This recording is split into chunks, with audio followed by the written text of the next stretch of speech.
Damn, damn, damn!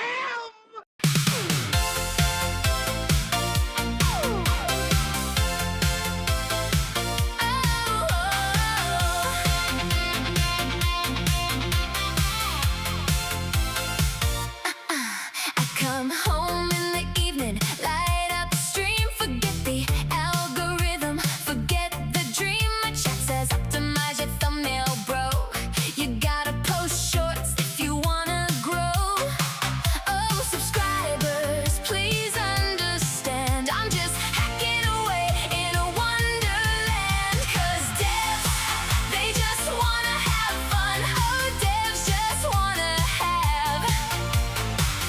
That's all they really want. Some code to run when the stream goes live and the compiler's done. Oh, devs just wanna have fun. Yeah, devs just wanna have fun. The guru calls me up, says, what's the plan? You gotta build a brand, gotta sell to the fans. Stop refactoring Rust, stop building a bot. Stick to the meta, hit the trending spot. Oh, guru dear, you're missing the key. I'm writing a game in 3D for free. 'Cause devs, they just wanna have fun. Oh, devs just wanna have. That's all they really want. Some code to run when the stream goes live and the build is done. Oh, devs just wanna have fun. Yeah, devs just wanna have fun. They wanna have fun. They wanna build apps, reviving new tech, taking zero naps. Forget the clickbait, forget the views. We're testing new frameworks, we got nothing to lose.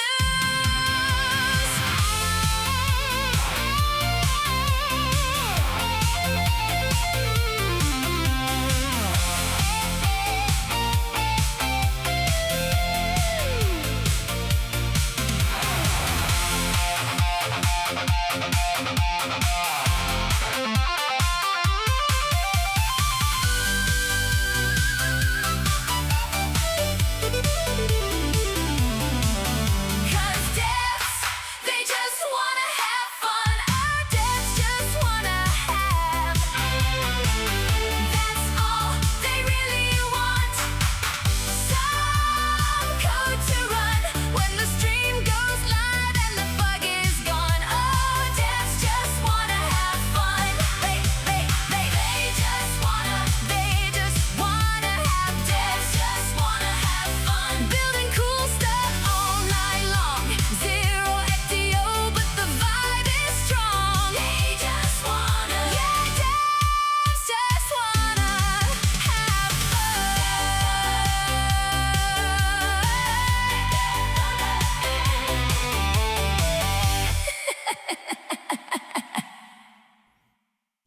I just want to have fun.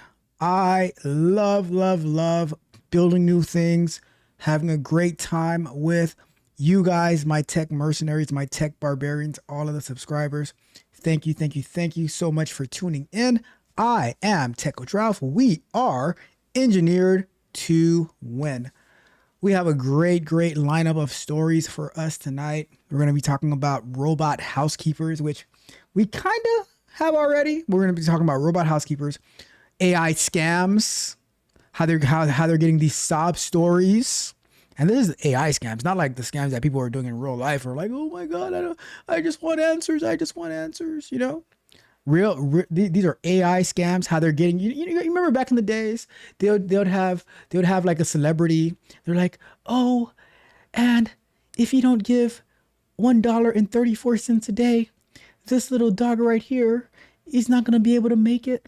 Or they would have like some wild kid, some kid in Africa who's like had this big bulge in his belly. Now they're using AI to do that. So we're gonna be talking about that.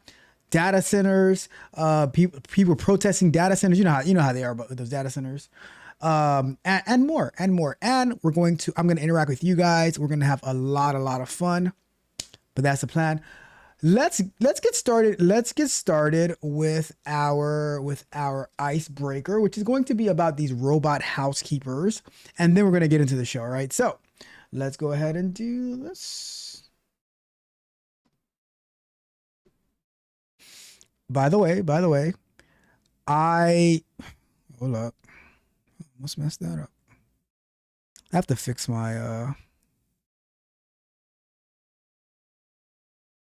there we go. Let me move myself back over here.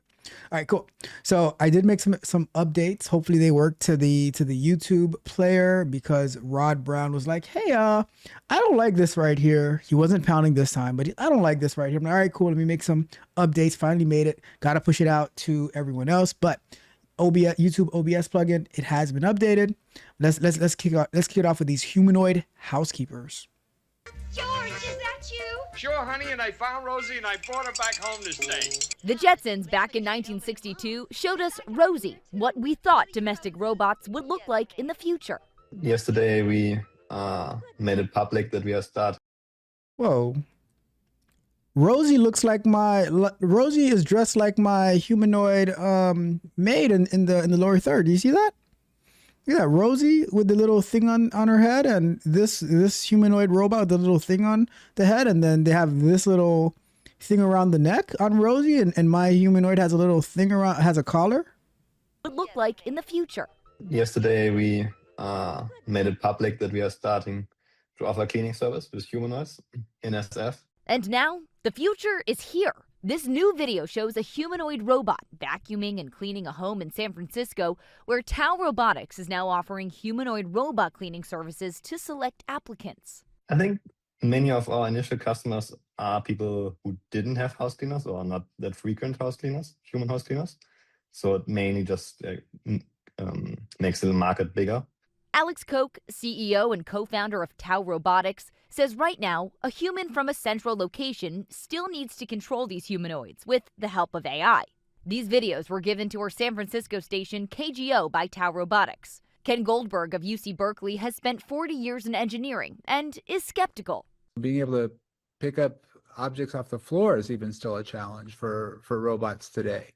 And being able to sweep and wipe out areas of, counters and underneath things, that is very, very difficult. Koch admits there's a long way to go, but says these robots can, in fact, do certain tasks. Vacuum cleaning, for example, that's working pretty well already. Basic, for example, wiping the kitchen counter, that's also pretty doable. In other words, it doesn't sound like these robots will be ready to mount a revolution anytime soon, like they did in iRobot back in 2004.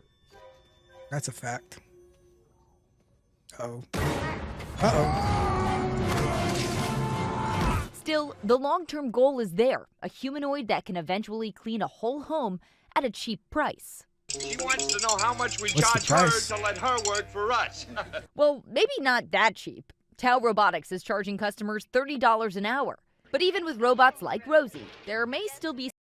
I mean, how much do humans charge an hour to clean your house? And not the humans that was not the humans that was a chef for that football player, because we know how that went left. That went very, very left. But how much do human housekeepers, or not housekeepers, but like the maid services where they come and clean up your house? How much do they charge compared to the robot? 30. I mean, and the thing is with the robot, they can't even do everything. So it's like, is it worth it? I don't know. some challenges ahead. We can't guarantee her, you know. I don't know. What do you think about that? I'm kind of torn. I'm kind of torn on this whole robot housekeeping thing, because on one hand, you do want the technology to continue to get better, but on the other hand, who has to sacrifice with the poor technology and paying $30 an hour to have a robot that can barely vacuum, wipe some counters? I mean, you could do that yourself in like 10 minutes, if that much, right? Just turn on the robot and boom, boom, boom, and wipe a counter. Now, what about the deep cleaning though? What about when you wanted to, the baseboards and maybe change the curtains and all that type of stuff, the feather dusting, all that. Like, I don't really know if these humanoid robots are going to be able to do that. Maybe the Tesla ones, maybe the Optimus Prime 2 or 3 or 4, but I don't know.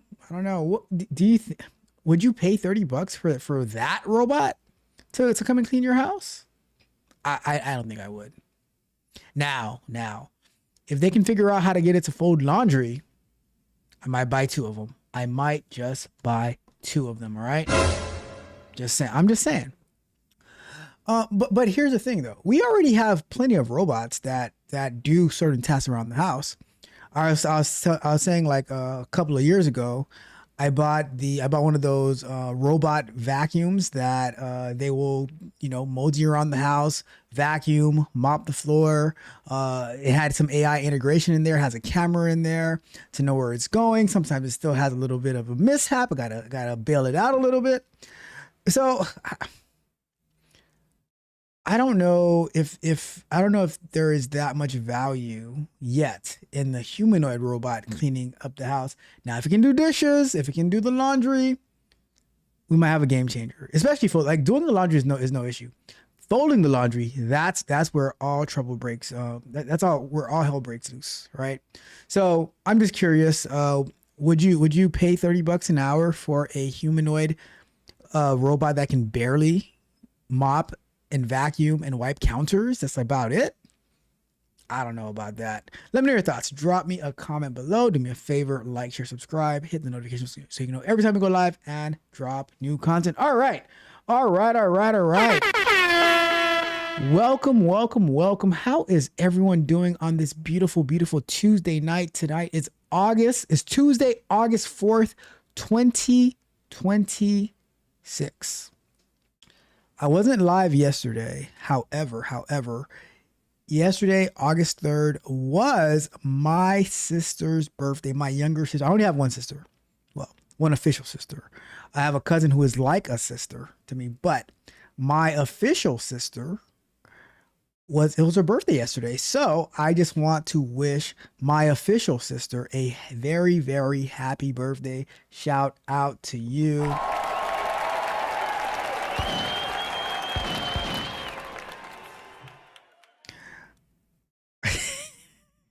Junior be trying to get me in trouble. My God. Even if I agree with you, I can't say it. But I just want to to start off the show, I just want to give a big thank you to all of the subscribers to the channel, all of the tech barbarians, all of the tech mercenaries working so hard day in and day out. We put in that work, trying to push each other to be better, whether you're a subscriber, whether you're just watching the video. Just the fact that you're watching the video, that just shows me that you have a desire to grow, a desire to win. And I want to see you win, and I want to do the best that I can do to help you succeed. All right. And to my tech barbarians, we have a vibe code and chill coming up this weekend. I cannot wait for it, to see the updates that Junior has made since he got out of lovable prison. And there were no drone drops that happened, just in case the laws is watching. No drone drops happened. All right. Shout out to you guys. Life lessons. I know he's going to be showing us some updates to the Nexus app and to the Gen Score app. We were demoing that a little bit on Sunday. I know my tech barbarians are going to be having some maybe more info about leveling up on Upwork and being a business analyst and all types of stuff. So I'm really looking forward to this coming Saturday. Hopefully you guys can join us at techcotrap.dev. You can join us on the Google Meet for our Vibe Code and Chill. I'm just excited. I'm excited. Always excited for Vibe Code and Chill. We had an amazing Scrum night this past Sunday. So many things getting done. So many people with different ideas. Junior was in the chat supporting us. So I always appreciate the level of work that we put in. And to the tech mercenaries, the YouTube channel members, shout out to you guys for allowing this content, my crazy mind of how I break down this tech content, to go across the world. Thank you guys so much for allowing me to pour that into you and to allowing me to add value into your life. I appreciate you. Tomorrow we're going to have our software explorations. We're going to be talking about GitHub Actions, and I think I got the perfect GitHub action to build on Sunday. I know many people have done it before. I could probably find a YouTube tutorial. However, I want to do it with you guys. I'm probably going to do it on Sunday. So, quick backstory, story time. Although Rod Brown isn't here for the story time, but he'll be here soon. I'll probably do a quick recap later. But a few maybe months ago, maybe a month or two ago, Rod Brown hit me up and says, "Hey, I've been really using your OBS YouTube plugin." I was like, "Really? Aww. That's so sweet. Thank you, Rod Brown." He's like, however, comma, I want some enhancements. I'm like, oh my God, Rod Brown, really? He's like, well, when I press play, there's like a 3 to 4 second overlay thing that shows up with the pause button. I want it gone. I was like, all right, I'll see what I can do. And then some other things. So this morning I was like, you know what, let me make these updates. So I made the updates. He didn't get exactly what he wanted, but for the most part, I'm able to like jump to certain parts of the video. I don't have to like just press forward.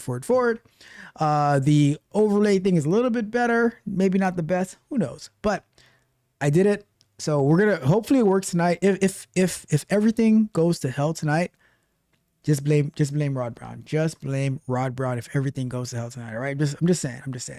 So, but yeah. So tomorrow we're gonna be talking about GitHub Actions. Planning to build a GitHub action on Sunday where we're going to be automating the build process for our OBS plugin, so it can be available in GitHub. So I'm going to be working on that. Keep you posted how that goes. We will be back live on Thursday with some more tech news reactions. And then Friday we have the bug bite. And then Saturday, Vibe Code and Chill. Looking forward to it. Life Lessons is in the building. Going to be sharing with us about the Gen Score and the Nexus app. So I'm looking forward to all of that. I'm looking forward to seeing everyone there. All right, let me check the chat real. Oh, you know, before I even check the chat, I'm gonna tell you this, right? A lot of things happen in life where you're like, oh, that sucks, right? But you know what? In all honesty, as you go through life and you look back, you will see that everything that ever happens will turn into a blessing in disguise, and you will see, like, in the moment, things are like, why is this happening? Why is it like that? But then after you make it through it, you will see how there are so many things you learn along the way. So many people that you met along the way, some good, some bad, who knows? But the lessons that you learn from it is what matters the most. And to me, I think every lesson, whether it's painful, whether it's pleasant, at the end of the day, is a blessing in disguise. And I'm telling you, like, from the past month or so, many blessings in disguise, from jujitsu, from playing pickleball, from building, like, from, you know, just how you grow, how you bond, from doing stuff at work. I'll give you a quick example of how my days might look now, right? So I'm gonna use yesterday and I'm gonna use today. Since I've been fasting, I've been waking up a lot earlier because I have a lot more energy.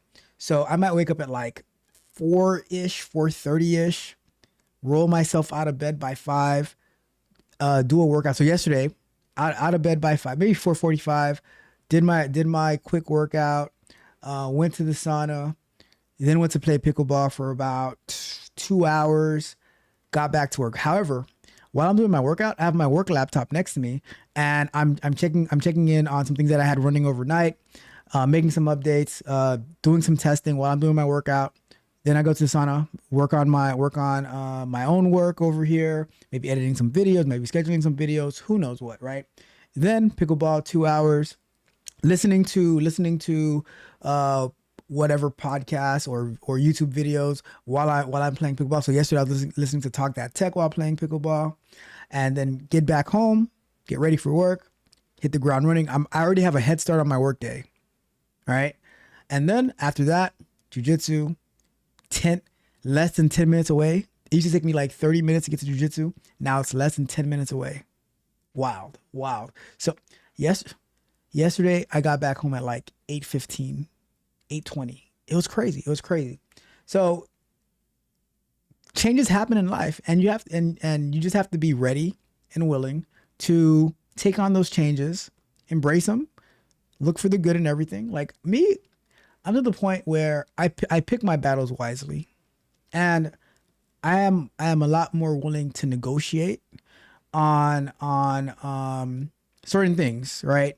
So like a lot of people, they're just like, oh, it's my way or the highway. And I will tell you this: if you do not negotiate with, like, if you don't have that give and take relationship with like other people, now when you come up with a great idea and you want to do something, and they might the way that you treated them prior, the way that you spoke to them prior, the way that you acted prior, that will blind them from seeing your good ideas, because you have to work with everyone. That'll blind them from seeing your good ideas. And now it's like you have a target on your back. So like you have, oh, I did this. Nope. So I have learned over the past however many years how to negotiate, how to compromise the right way, how to pick my battles wisely, so that I don't end up shooting myself in the foot like Plaxico Burress. Like, I do not want to be the next Plaxico Burress. All right, that's what I'm saying. Today, for example, got up again like 4:30, 5 o'clock, workout, sauna, jiu-jitsu with Justin. And then while I'm working out again, getting my work ready, like testing out some stuff, fixing some things so that I get a head start, jiu-jitsu, get to work, already hit the ground running. Went took my son to jiu-jitsu earlier. While I'm over there, 5 to 10 minutes away, I have my laptop, hotspot from my phone to get the show ready. I set up the thumbnail. So I'm there on the bleacher, watching him have my laptop, getting everything ready, getting all the lower thirds ready, tested them, done. Even working on some feature enhancements. Junior, you remember how Tiffany was giving me a hard time about the video on Resume Flow? And this is why it is important to have good people around you, because I was like, I pulled a Rod Brown. Junior saw me pouting about having to get rid of the video of getting rid of Samantha. I was like, Samantha's been with me for like a year and a half, and now, but the change that was requested, the way that I implemented it is magical. It is magical. I'll show it at Vibe Code and Chill before we officially release it. All right. I'll show it at Vibe Code and Chill before we officially release it, but it is magical. So I'm looking forward to that. But yeah, so while I was over there at jiu-jitsu watching them, I made those updates, did all of that. And so it's just like how changes where you might like, oh, that sucks, but then it's like, oh wow, this actually was really, really good and helpful and beneficial. So that's how I see it. And so now I have more time. I can get to sleep earlier, more pickleball, everything. So it's wild. But that's why I say for everything that happens, look for that blessing in disguise. All right. I'm going to get to the chat. I am going to get to the chat. We got my guy, Junior Largy, in the building.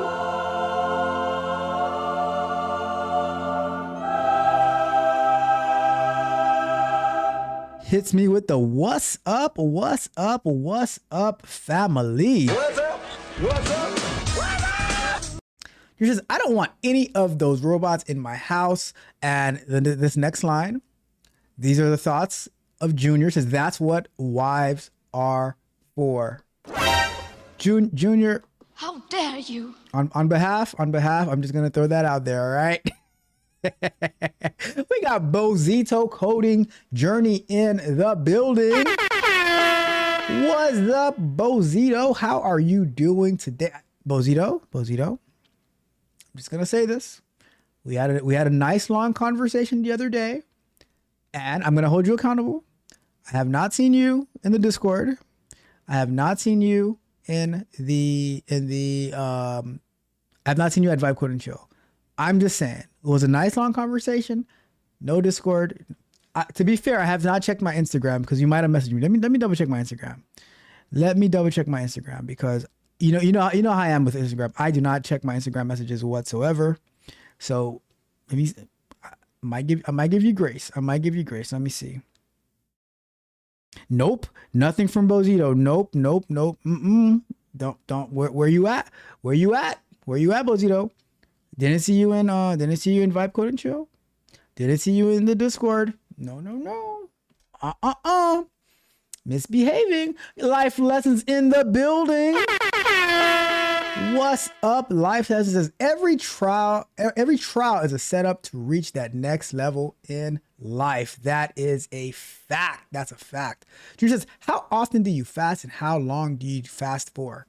So when I get serious in my fasting and when I'm like trying to reach a goal, I will do 72 hours.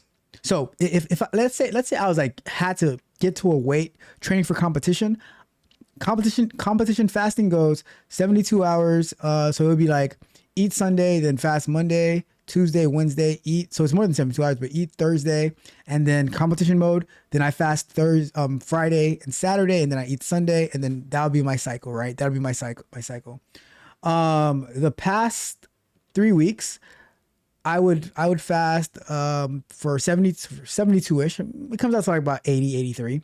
But Monday, Tuesday, Wednesday, then I'll eat Friday. I'll eat Thursday, eat light Friday, eat light Sunday, eat light Friday, eat light Saturday, eat regular on Sunday because I'm gonna be fasting for the next 3 days.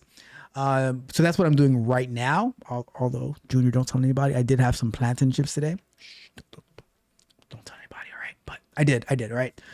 Because woke up too early today, sore throat, tired, whatever, right? Neither here.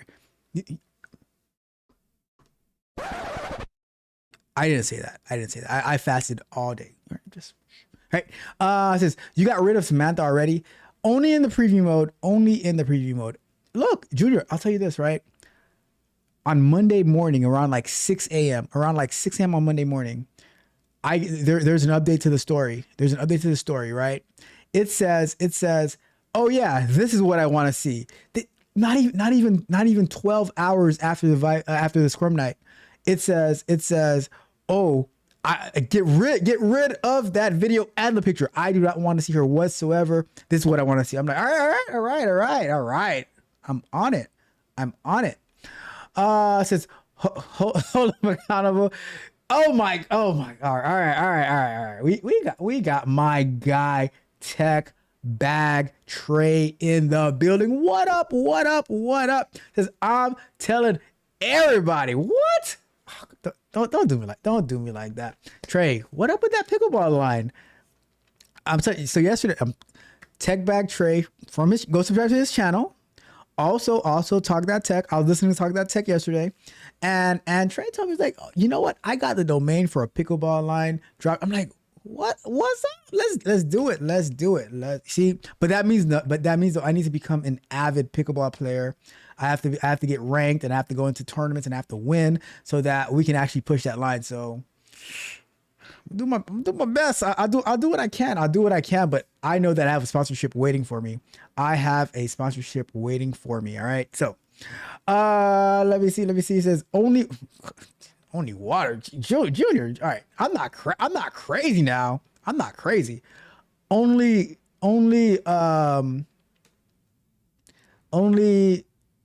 low calorie. So on those days that I fast, I'll have water, maybe coffee. When I'm streaming, I'll have a Monster when I'm streaming.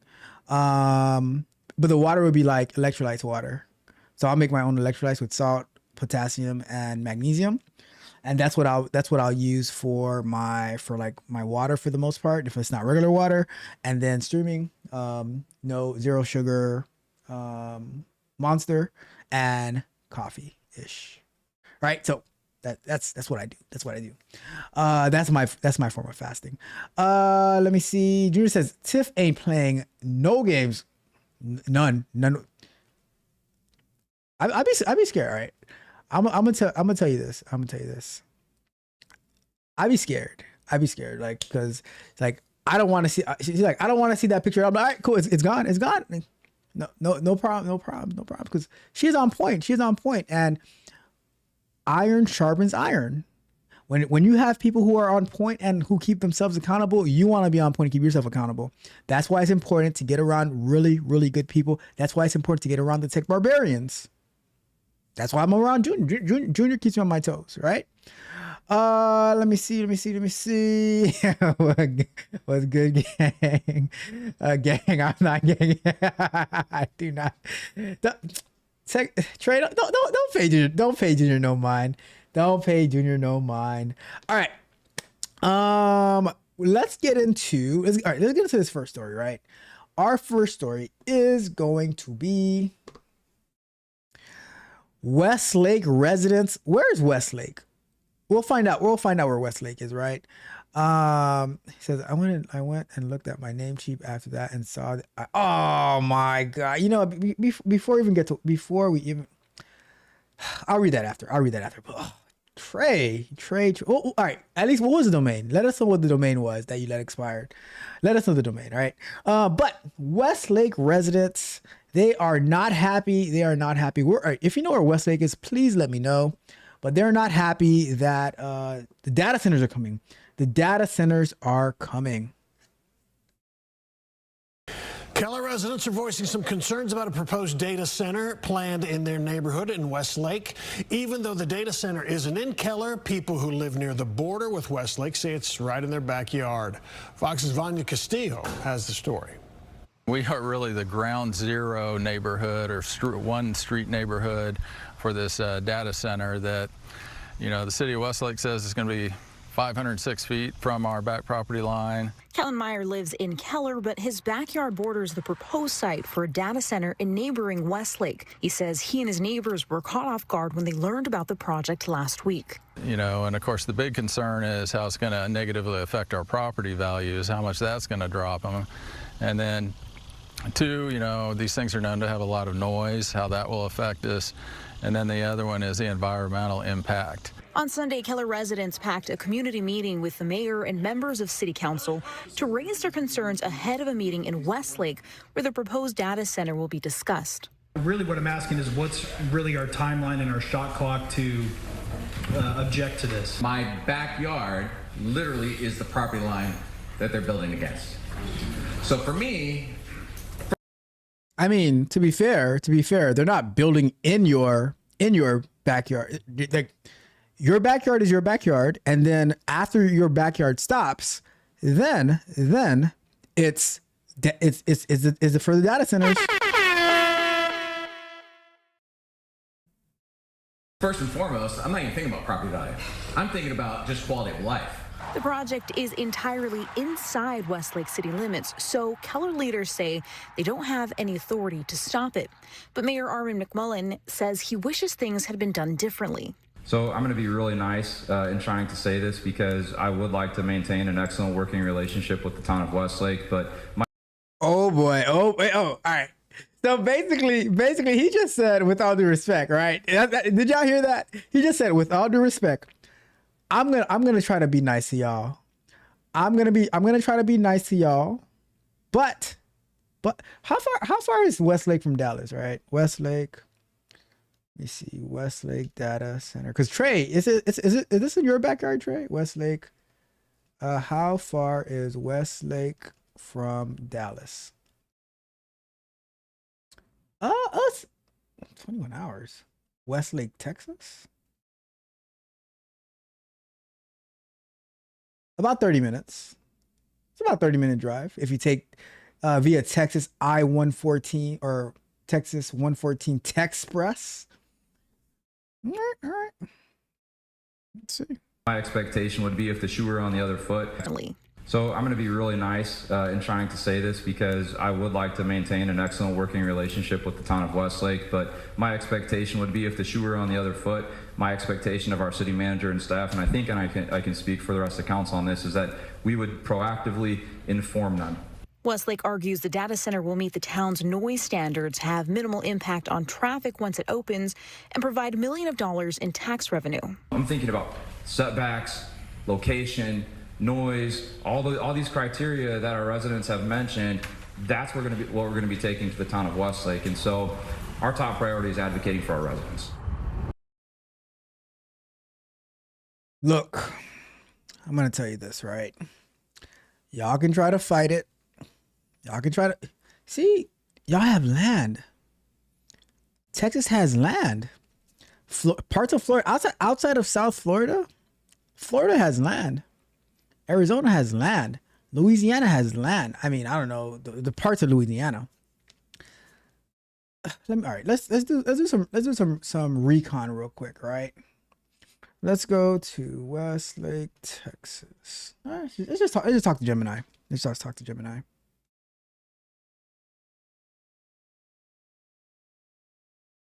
Let's talk to Gemini. So, where's my Gemini?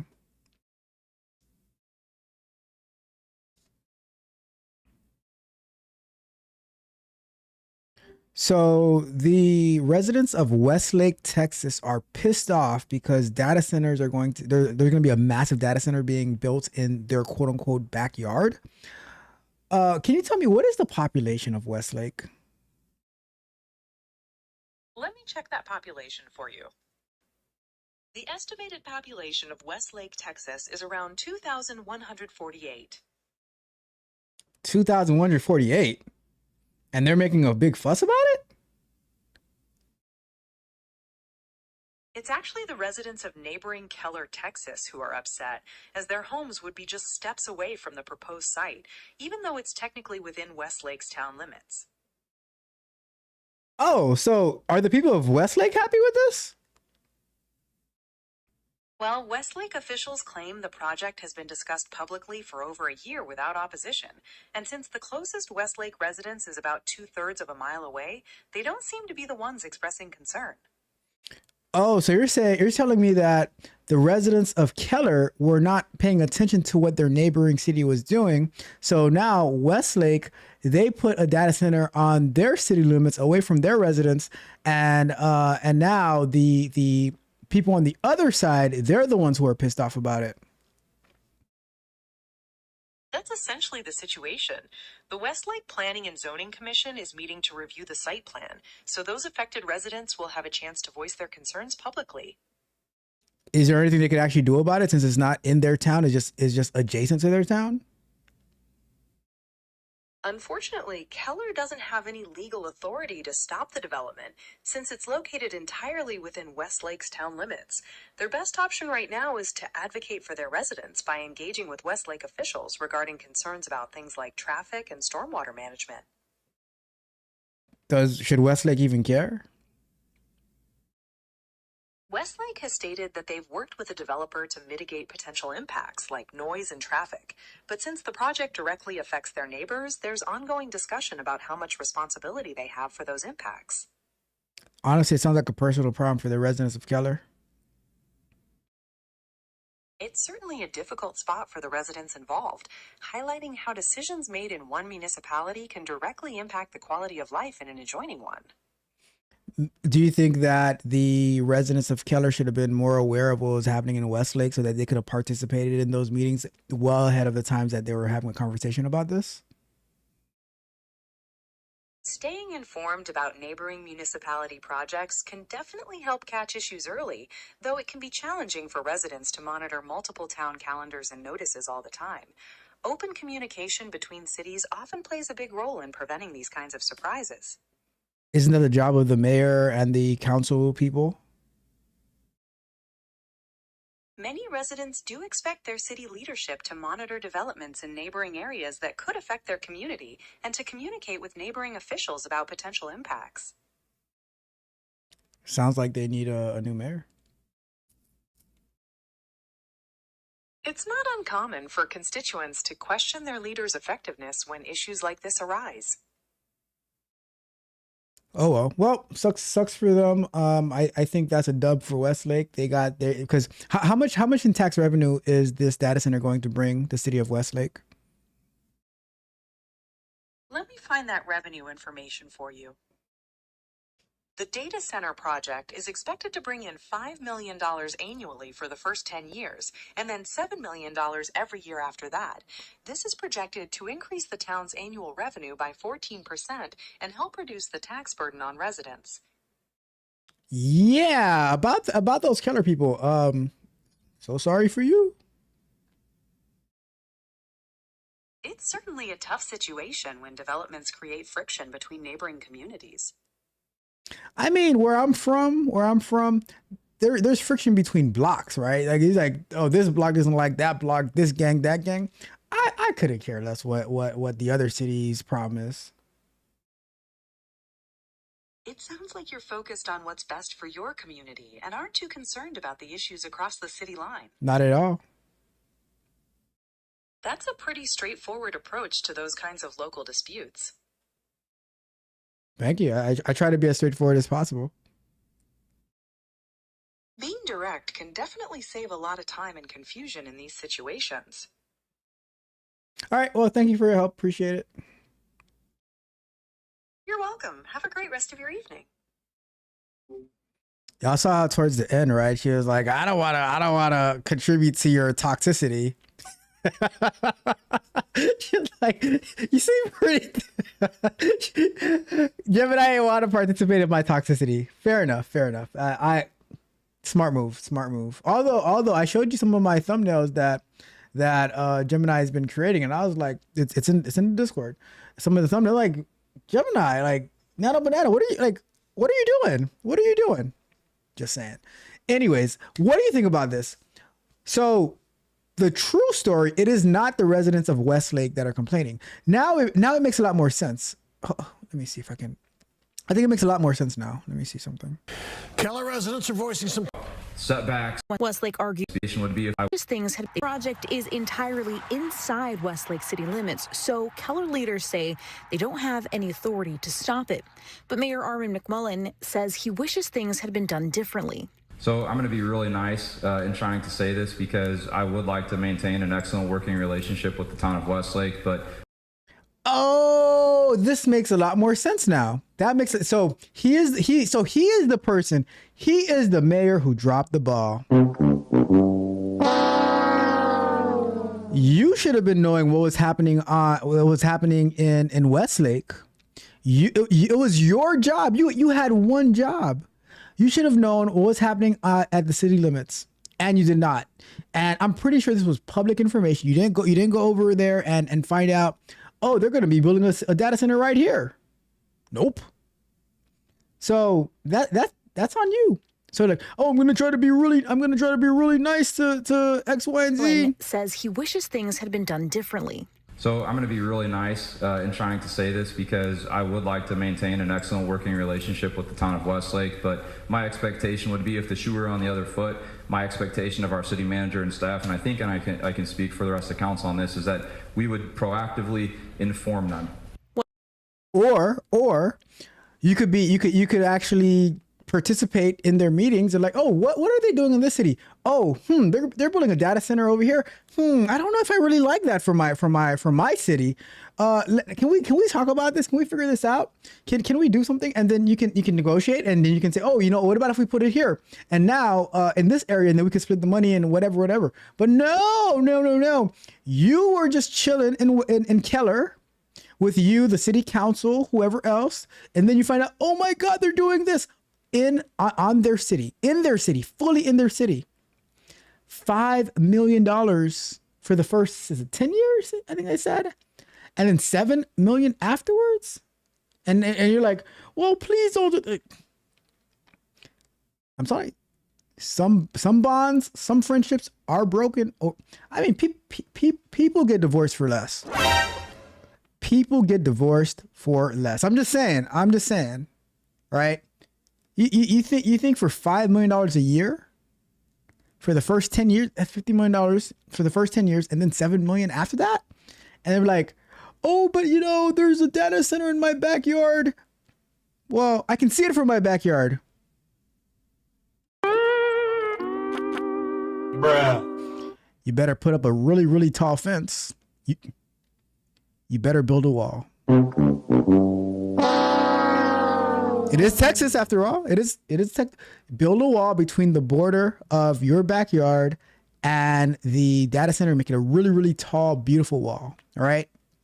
At least somewhere we'll get a wall. Just saying. I'm just being honest. Anyways, enough of that. Enough fun and games. What do you think about this? Now that we have better context, what do you think about the Keller residents being upset that Westlake is putting a data center on their property, but close to the city line? And it's already approved. Everything's going through. What do you think about that? Especially if you are in Texas, if you're a resident of Keller. If you are a resident of Keller, I'm sorry for not being more empathetic. It's something that I struggle with. But I would like you to still subscribe to the channel and let me know your disagreements with me and how lack of empathy I have. And if you are a resident of Westlake, what do you think about the $5 million for the first 10 years and $7 million after that? Are you excited about it? Do you think that it's going to reduce your electricity bills, all that good stuff?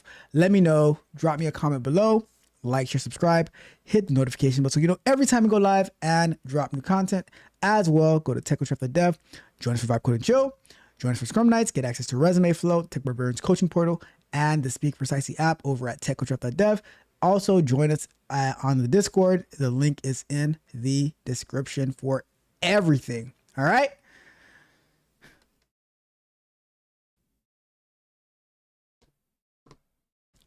All right, let me check the chat real quick to see what you guys are talking about in there. And then we will move on to the next. So Trey had said, where was it? I went and looked up at my Namecheap after that, and I saw that I let the domain expire a few years ago because it's not there anymore. But I might look back into the space so you can have a sponsor. Okay. So I know you have the fire hats, right? But something that is very, very important to, at least to me as a pickleball player, wristbands and headbands, because you sweat like crazy, especially when you're playing outside. Wristbands and headbands. That's where it's at right there. And not those like thick basketball headbands, but like the tennis headbands. That's where it's at. Says I don't either. I'm square as they come. I never smoked or drank a day in my You never drank a day in your life, Trey? Smoking, I can agree. I'm with you on that one. But you never drank a day in your life? That is wow. Oh my God. Shout out to you.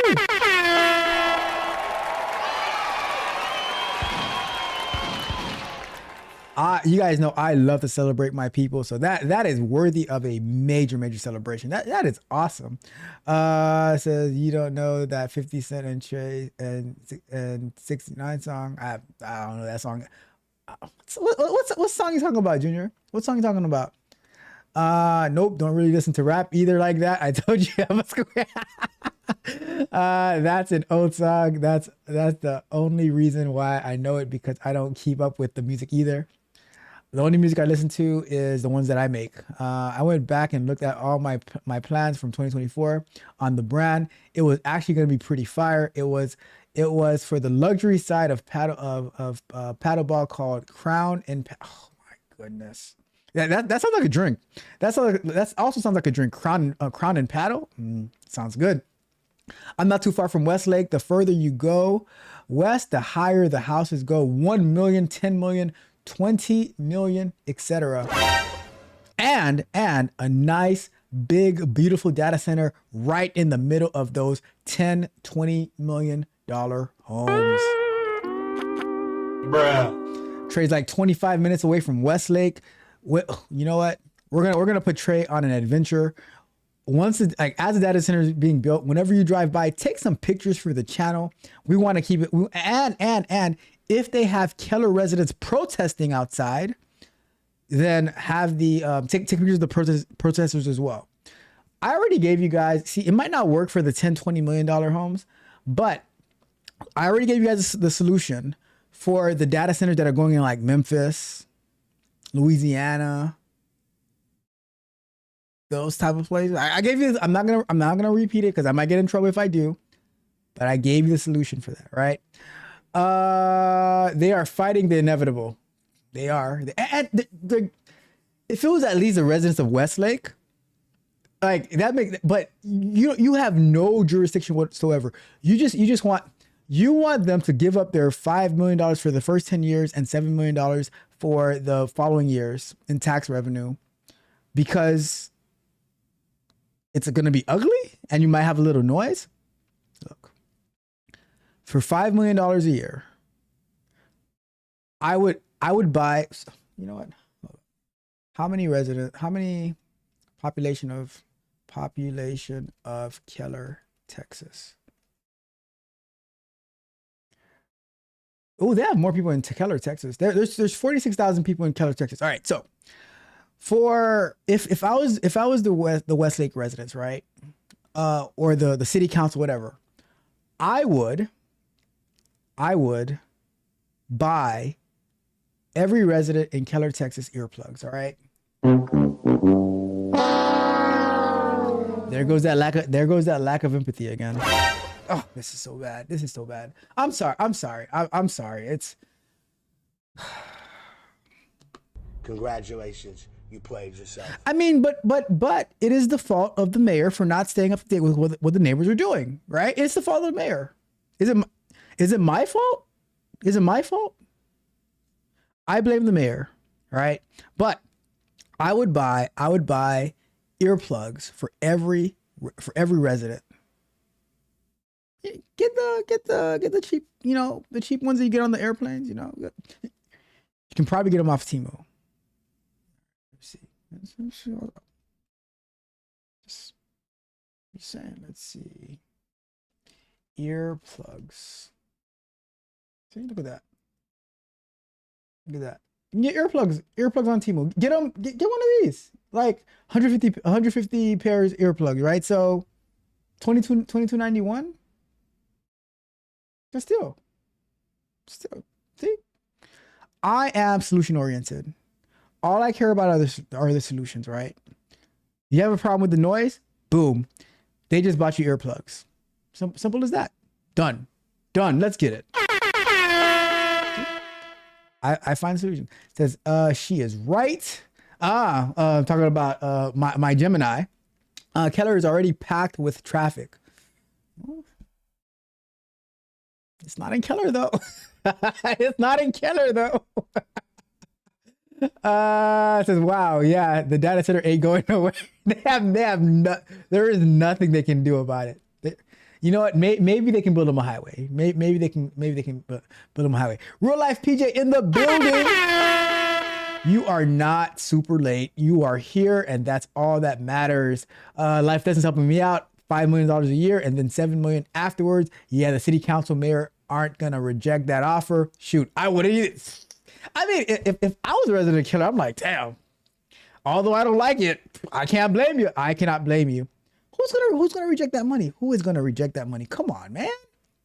Let me see. It says, this is why people need to get more involved with local politics. If they didn't like it, they should have made it known. Might as well do what you have to capitalize.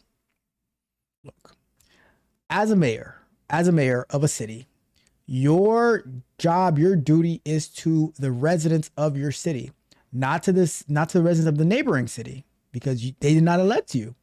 So you should still be aware of what they're doing and fight for your residents. You should have known, you should have had, when they first introduced this in Westlake, you should have went to your city council meeting and say, hey, Westlake is planning on building this data center, putting it here. give me your objection so that we can go ahead and take care of that. Ooh, wait a second. There's this one right here, 300 pairs for $555. I got you guys an even better deal. I'm gonna reach out to the mayor of Westlake and say, hey, in order to rectify the issue that you're having with your neighbors, 300 pairs, 4,500, 45,000. All right, so where's my, let's do some math. Calc. So we have 45,000. Let's say a clean 50. You know, that was 50,000 people, right? Divided by, divided by 300. So you need like 166 bags of the 300 pairs, right? And now we do times 555. That comes up less than $1,000. It would cost the city of Westlake less than $1,000 to buy every member of Keller a pair of anti-noise earplugs. That way, they do not have to hear the data center when they're sleeping or when they're awake, whenever they want. I think solutions. All we care about are the results. All we care about the solution. So that's the solution right there, right? Are you guys with me? No? Okay. Cool. Tech Back Trade says, I'm close to both as they've built so much in Keller, they need to be quiet for real. I'm going to check out the tennis style headbands. Yeah, it's just the really thin one. They're just really, I don't have my pickleball bag in here, but just really thin. It's like the really thin headbands, not the cotton ones that people used to play basketball with. It says, get the straight. I got you on the videos, and you see, there we go. That's what I want to see. I want to see the protests, right? I want to see the protests, right? And tell them to please like, share, subscribe as well, all right? It says they have a huge data center being built in San Antonio, West Side, and nobody has said a thing about it. Not until it's built. Not until they're about to open it up. They're like, oh my God, there's a data center. But I did tell you guys. I told you guys, depending on the location, all you gotta do is throw some murals up there. I'm not gonna say murals of who. You can deduce, right? Throw some murals, and then people are like, "Oh, this is such a beautiful mural." And they won't even think about the noise. I mean, to be honest, right? When they were talking about the data centers in Memphis and Louisiana and all that, don't they? All right, I can't say this. I cannot say this. Oh my God, it's gonna be so bad. Don't they have like gun violence every? Oh my God, I said it. Terrible. Anyway, see, real life PJ, you're getting me in trouble. Real life PJ. Says we got Monica in the building. Says, and the property value drops drastically when you live near a data center.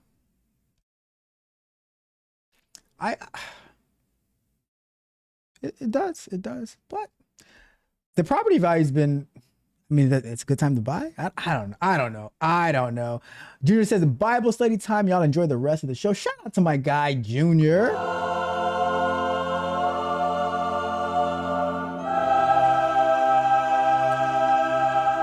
Enjoy your Bible study. What's up? Take it back. Sherry says Westlake will be okay on that. They kind of money that they will find ways to keep the values up. Fair point. Let me see. Junior says if the residents come together, they can keep the data center out. The problem is it is like they have no jurisdiction in Westlake. This is Keller who has a problem with Westlake. I'm good trying to lurk. Shout out to Monica. Seems kind of cheap. Only five. Says it's not enough. It is not enough. Monica says we want more money. See, and that's why you got to have Monica negotiate, right?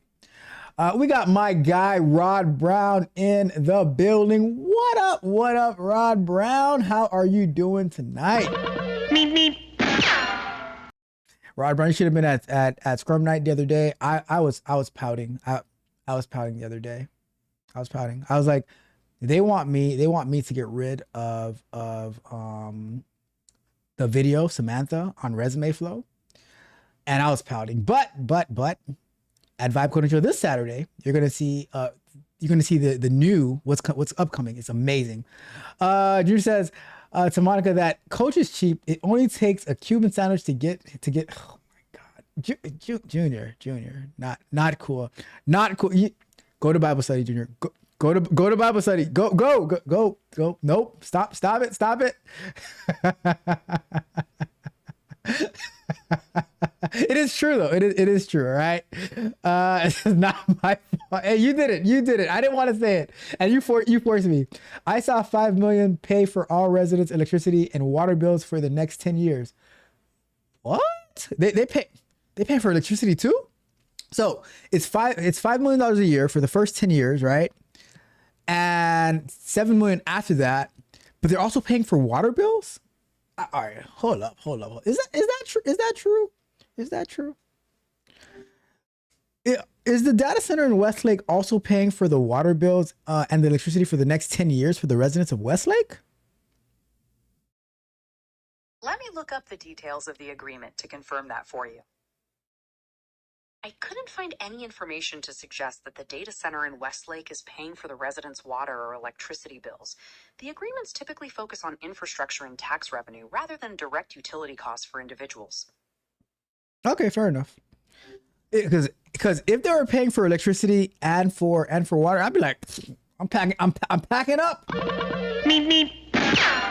packing up. Oh, said you? Oh, they should. I mean, they should. That'd be a pretty good deal. If they did, that'd be a pretty good deal. But just if they should pay for the internet, for the electricity, for the water, because I'll be streaming 24/7 if they're paying for my internet. I'm just saying. But final thought, Westlake, buy your neighbors some earplugs. Buy your neighbors some earplugs. That's the very, very least that you could do. All right. Are you with me? Are you guys with me on that? All right. We're gonna get into the next story. Let me check this real quick. Let's see. Ooh, that's nice. Okay, give me a second here. Give me a second. Let me send my very demanding tech barbarian a doesn't look good that way. Let me do this real quick.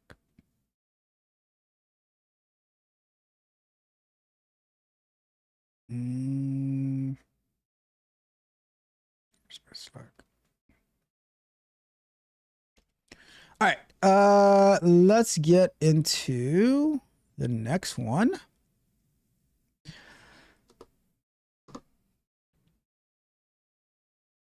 Flock cameras.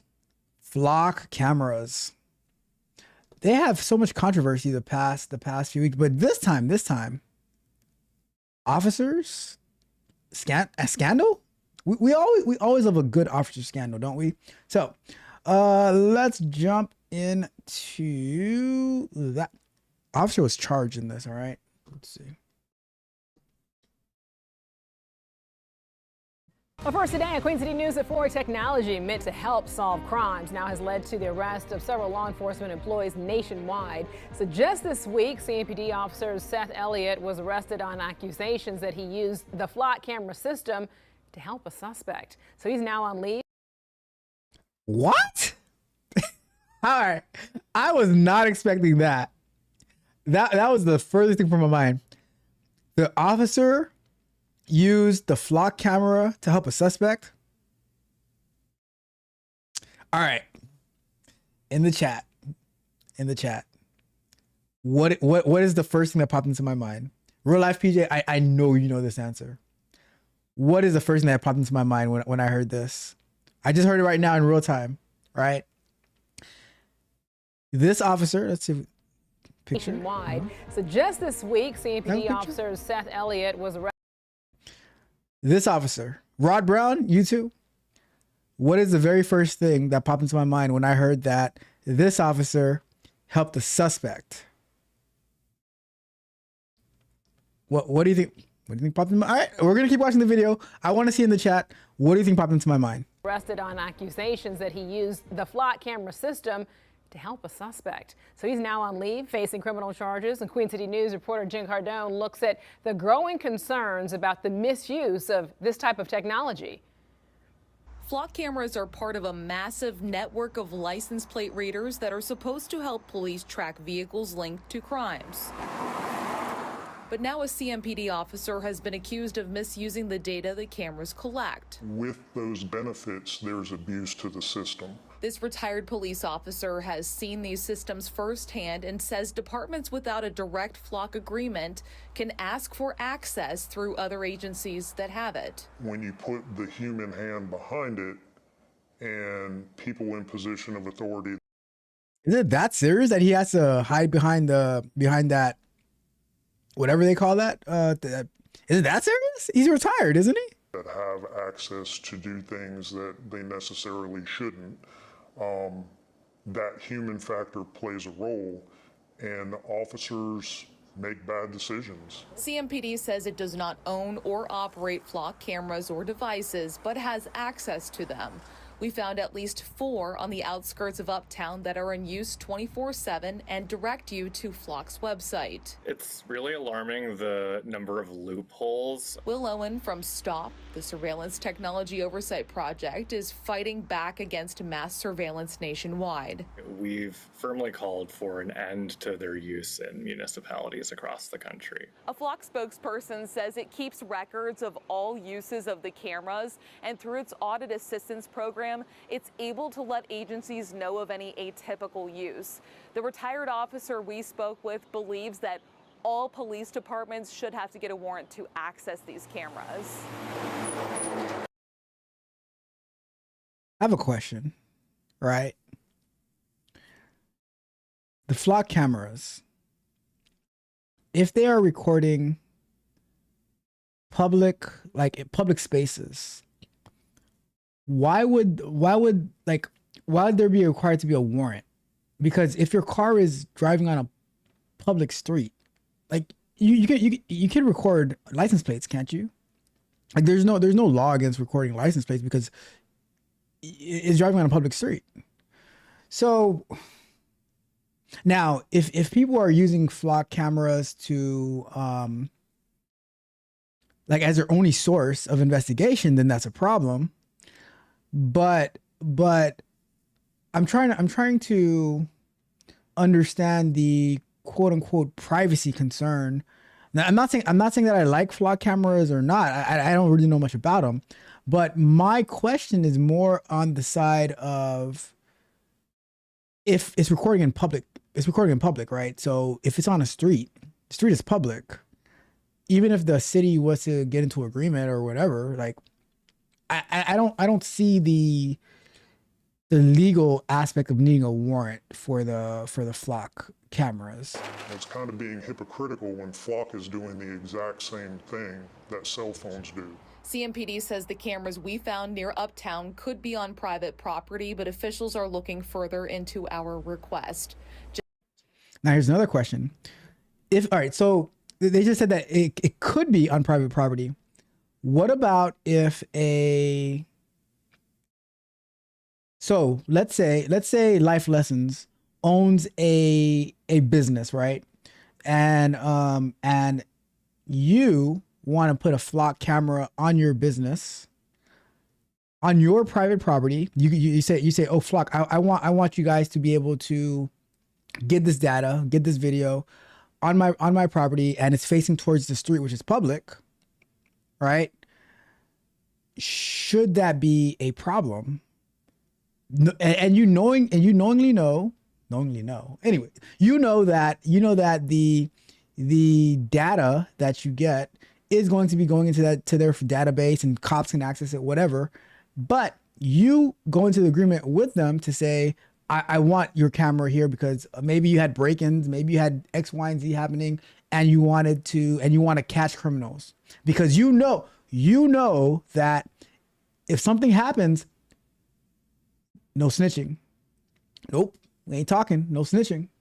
So you're like, you know what? I don't want to have problems. I don't want people to keep breaking into my property.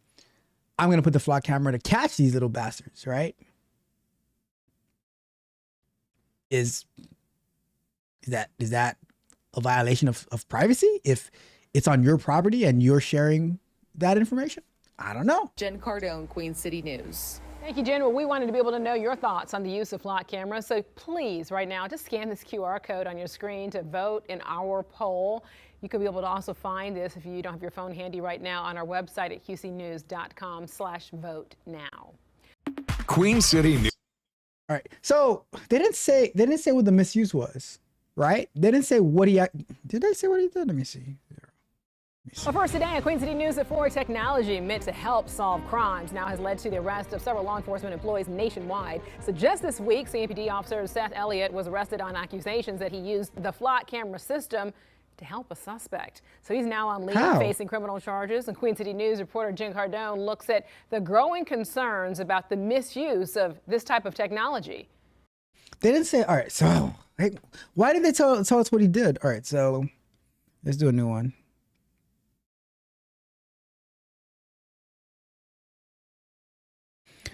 How did the police officer in Charlotte that misused the flock camera to help a suspect? What did the police officer actually do?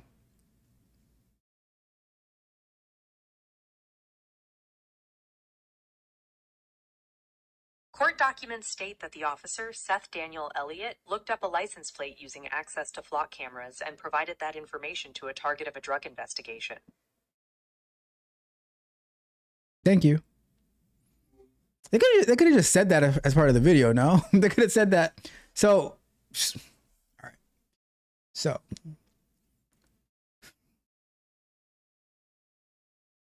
let me see. Who was the target of the drug investigation that he provided the license plate to?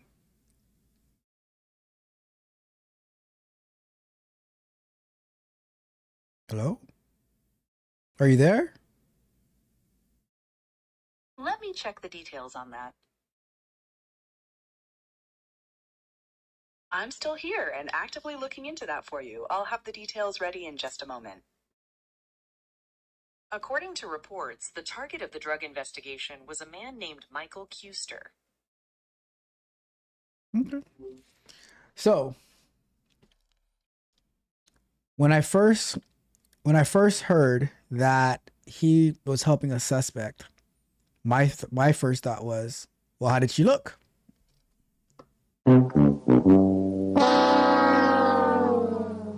So apparently, if it's Michael Kuster, he might have been on the payroll as a cop, right?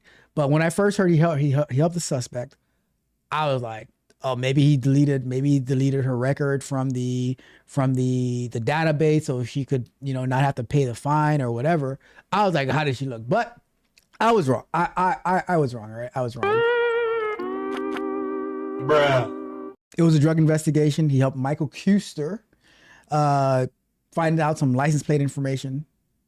His bad. Bad cop. All right. But let me know your thoughts on this whole ordeal. How do you feel about flock cameras? Do they have any flock cameras in your neighborhood, in your vicinity? Do you feel that it's unsafe? Does it remind you of Person of Interest? Remember the TV show on CBS with Taraji P. Henson, where she was a detective? Does it remind you of how they had all those cameras and they had what's that guy's name again? The guy who played Passion of the Christ. But how they were trying to save people. But they had the cameras everywhere. Does it remind you of that? Are you fearful of flock cameras? Are you fearful of the cops using the flock cameras for this type of stuff? What do you think? Let me know your thoughts below. Drop me a comment. Do me a favor. Like, share, subscribe. Hit the notification bell so you know every time we go live and drop new content as well. Go to techcoachruff.dev. Join us for Vibe Code and Chill. Join us for Scrum Night. Get access to Resume Flow, the Tech Barbarians coaching portal, and the Speak Precisely app over at techcoachruff.dev. And join us in the Discord. The link is in the description. We have amazing conversations. We are growing our community to help each other win. That is the goal every single day. Help each other win. All right. I was wrong. I was wrong. All right. I was wrong. I can admit I'm a big boy. I can admit when I was wrong. I thought it was to help a young lady get out of a jam, but no, it was drug charges. Michael Kuster and Sean Elliott threw his life away with Flock. Right. This is not necessarily a Flock issue because he could have still looked it up a different way, but they got. Flock is the big bad boogeyman at the moment, so they have to blame it on Flock. Just like, so before I get to the chat, Rod Brown, I made the updates to the video or to the OBS player. Some stuff I couldn't do because it looks like it is part of the YouTube embed. So like I remember you said like, oh, for the 4 to 5 seconds where the overlay thing is showing. There wasn't much I could do about that. I can show you this real quick. So you can kind of see it, right? So let's say, let me refresh this. All right, so let's say we do here, right? So you see that the red YouTube logo? That is part of the YouTube embed. So there's not much I can do about that. But I did make some enhancements. Well, first today, Queen City News at 4 technology meant to help solve crimes now has led to the arrest of several law enforcement. That's part of YouTube. So there's nothing I can do about that. But I did make some enhancements where you can like jump to like the middle of the video. I made another change, but I don't think it might work as great. The red bar at the bottom doesn't show as long as it used to. I don't know if I can. Oh yeah, I can seek. I can drag to seek. So I made some enhancements. I plan on using GitHub to build a GitHub action to automatically build it in Windows and in Mac, so you'll be able to download it hopefully by this weekend, Monday-ish. So just wanted to keep you informed that your request from a couple of months ago did not go unseen and unnoticed. I take care of my people. All right. All right, check the chat time. Let's see what the chat has to say. Monica says, yes, get the internet too. Man, don't give me free internet. Do not give me free internet. It's Texas. They should have earplugs already because everyone got the strap. That's a good point. So maybe the earplugs are not the best thing, right? But maybe they can fund building a wall between Keller and Westlake that will shield the data center so they don't have to see it. And they can also make it like noise canceling so that, they don't have to hear the data center as well, right? Life Lessons, I wonder which state this happened in. So we saw that it was North Carolina. Not surprised, North Carolina. I don't know much about North Carolina. Have I? I've never been to North Carolina. Have I? Maybe for a layover one time. Charlotte is wild. Charlotte sure is wild. Flock is filled with cybersecurity issues. I saw someone hack into one of on YouTube last week. Oh my goodness, really?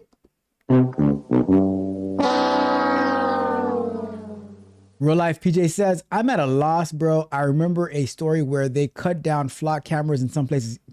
Yep, I heard that too. Although I'm not surprised now why people don't want them.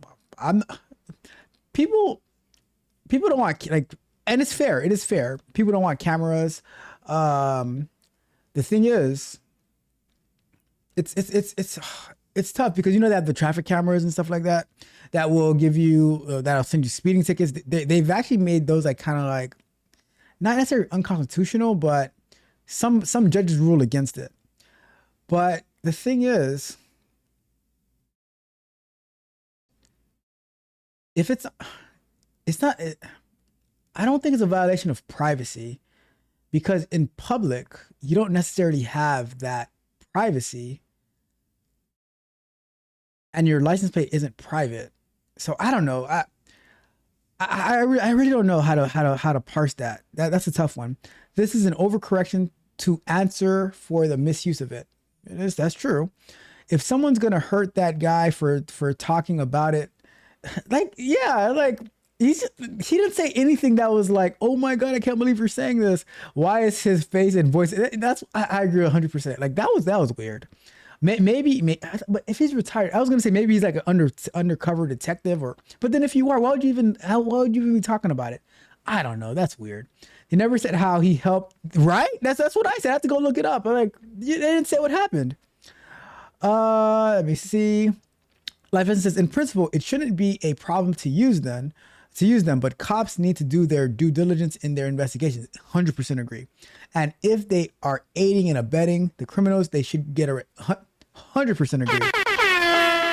100,000% agree with you on that take. Let me see. Let me check something real quick.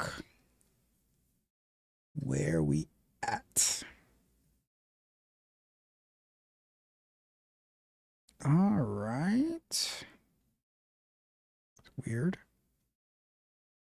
Okay, cool. All right, let's jump into the next one for tonight. AI degrees. Let's see what that's got. Let's see. So I think it was Arizona State University that was offering AI degrees, who they're also offering content creation degrees. I saw a riveting debate on it the other night, which it just shows you how people might not really understand the whole dynamics of content creation, but that's another story. AI degrees exploding popularity. Let's see what that is all about. Whether it's helping you with your grocery list or answer a question online, AI is becoming part of our everyday life. Now, colleges are adapting to that reality, and UK is welcoming its first full class into its new AI major. LEX News' Carly Hongston explains why the lessons reach beyond computer science. That's the LEX News Big Story at 11. Some people may wonder, how is artificial intelligence created? Well, that is just the technical answer. It comes down to computer scientists and engineers. All right, we have to ask now, is she AI? Put a 1 in the chat if you think she's AI. Put a 2 if you think she's a real human being. We have to ask now. We have to ask now. You never know. You never know. AI has made catfishing so much easier. So, like, you remember how back in the days you'd have to take a fake picture? I mean, not a picture that's not you. Now you can prompt AI, says, I want to catfish somebody. Can you make me look like this? Engineers all working together to create an AI model. And now, thanks to a new major at UK, students are learning how to become the people behind it. This is not so much a, oh, here's how you use GPT degree. This is very much you learn how to be a good programmer first, and then you're learning how to apply those skills to developing and understanding artificial intelligence. Brent Harrison directs the program. He says it's a 120 credit hour degree built on computer science. Students study programming, machine learning, statistics, and ethics. 33 students have enrolled this fall. Any kind of like analyst positions, of data analysts, data scientists, those are positions where an AI major would look really, really appealing. Harrison says while the degree is similar to computer science, it prepares students for today's technology careers and gives them the flexibility to adapt as AI creates new opportunities. Employers are going to figure out the best way, or what I think is the best way to use AI in the workforce, which is not as a replacement, but as a productivity multiplier. UK also offers an AI certificate open to students across all majors. Harrison says it gives anyone a chance to build AI skills and learn how to use it for the right things. I try to make. I will tell you this, right? I think the biggest problem that people have right now with outside of adoption, right? I think it's the biggest problem I see is a lack of understanding and a lack of understanding of how artificial intelligence works, what to use it for, what not to use it for. Many people, when they hear about technology, they think about, oh, I don't have to do this anymore because this technology is going to do everything for me. And that's not how it works. It is a tool like everything else, and it has to plug into a workflow, plug into a system. So for me, when I'm building these AI tools, it's not AI doing everything. It's like, so let's rewind just a little bit. I might use AI to build something, right? And as Monica can attest, when we build stuff, we're constantly testing it along the way, right? It's not like you write a bunch of code and then you pass it over to a QA engineer to test it. When QA is building tools to a system, it's like we build a little, we run a little, we build a little, we run a little, iterate, right? Now I'm building a workflow and it'll have, so Claude comes into this part of it, and then Claude comes into this part of it, but it's not like the whole thing is running off AI. It's just like little bits and pieces that need AI, right? I would say the biggest issue, a technical issue that people have, is understanding how to prompt. I saw a video months ago where the person in the video was saying that most prompts on average are like 9 words. 9 words. That ain't gonna get you anywhere, right? That's not gonna get you nowhere. So it's important to understand how to prompt. So to me, I think the overall degree, AI degree, I think it's fine. I think it's just like any other tech degree, right? If let's say you went to school for computer science and you got your degree in computer science, you probably need like 5-6 classes to get your degree in AI. It's not that far, right? It's probably a little bit more focused on machine learning, on like the, what do you call it? The like prompting for sure, but interacting with like the large language models, like building out the large language models, understanding tokens, all that, right? You don't need to pay a bunch of money to get any bachelor's, to be honest with you, right? But to get an AI degree, like it shouldn't cost you an arm and a leg. It's just like any other. It should be just like a cybersecurity degree. They all have the same foundation. Ethics, a big part of it. So understanding that anytime you use AI, there is a cost, and being able to evaluate that cost versus the outcome that you're hoping to get is important. In Lexington, Carly Hoxton, LEX News. Harrison says enrollment is expected to keep growing as more students prepare for careers in an AI-driven workforce.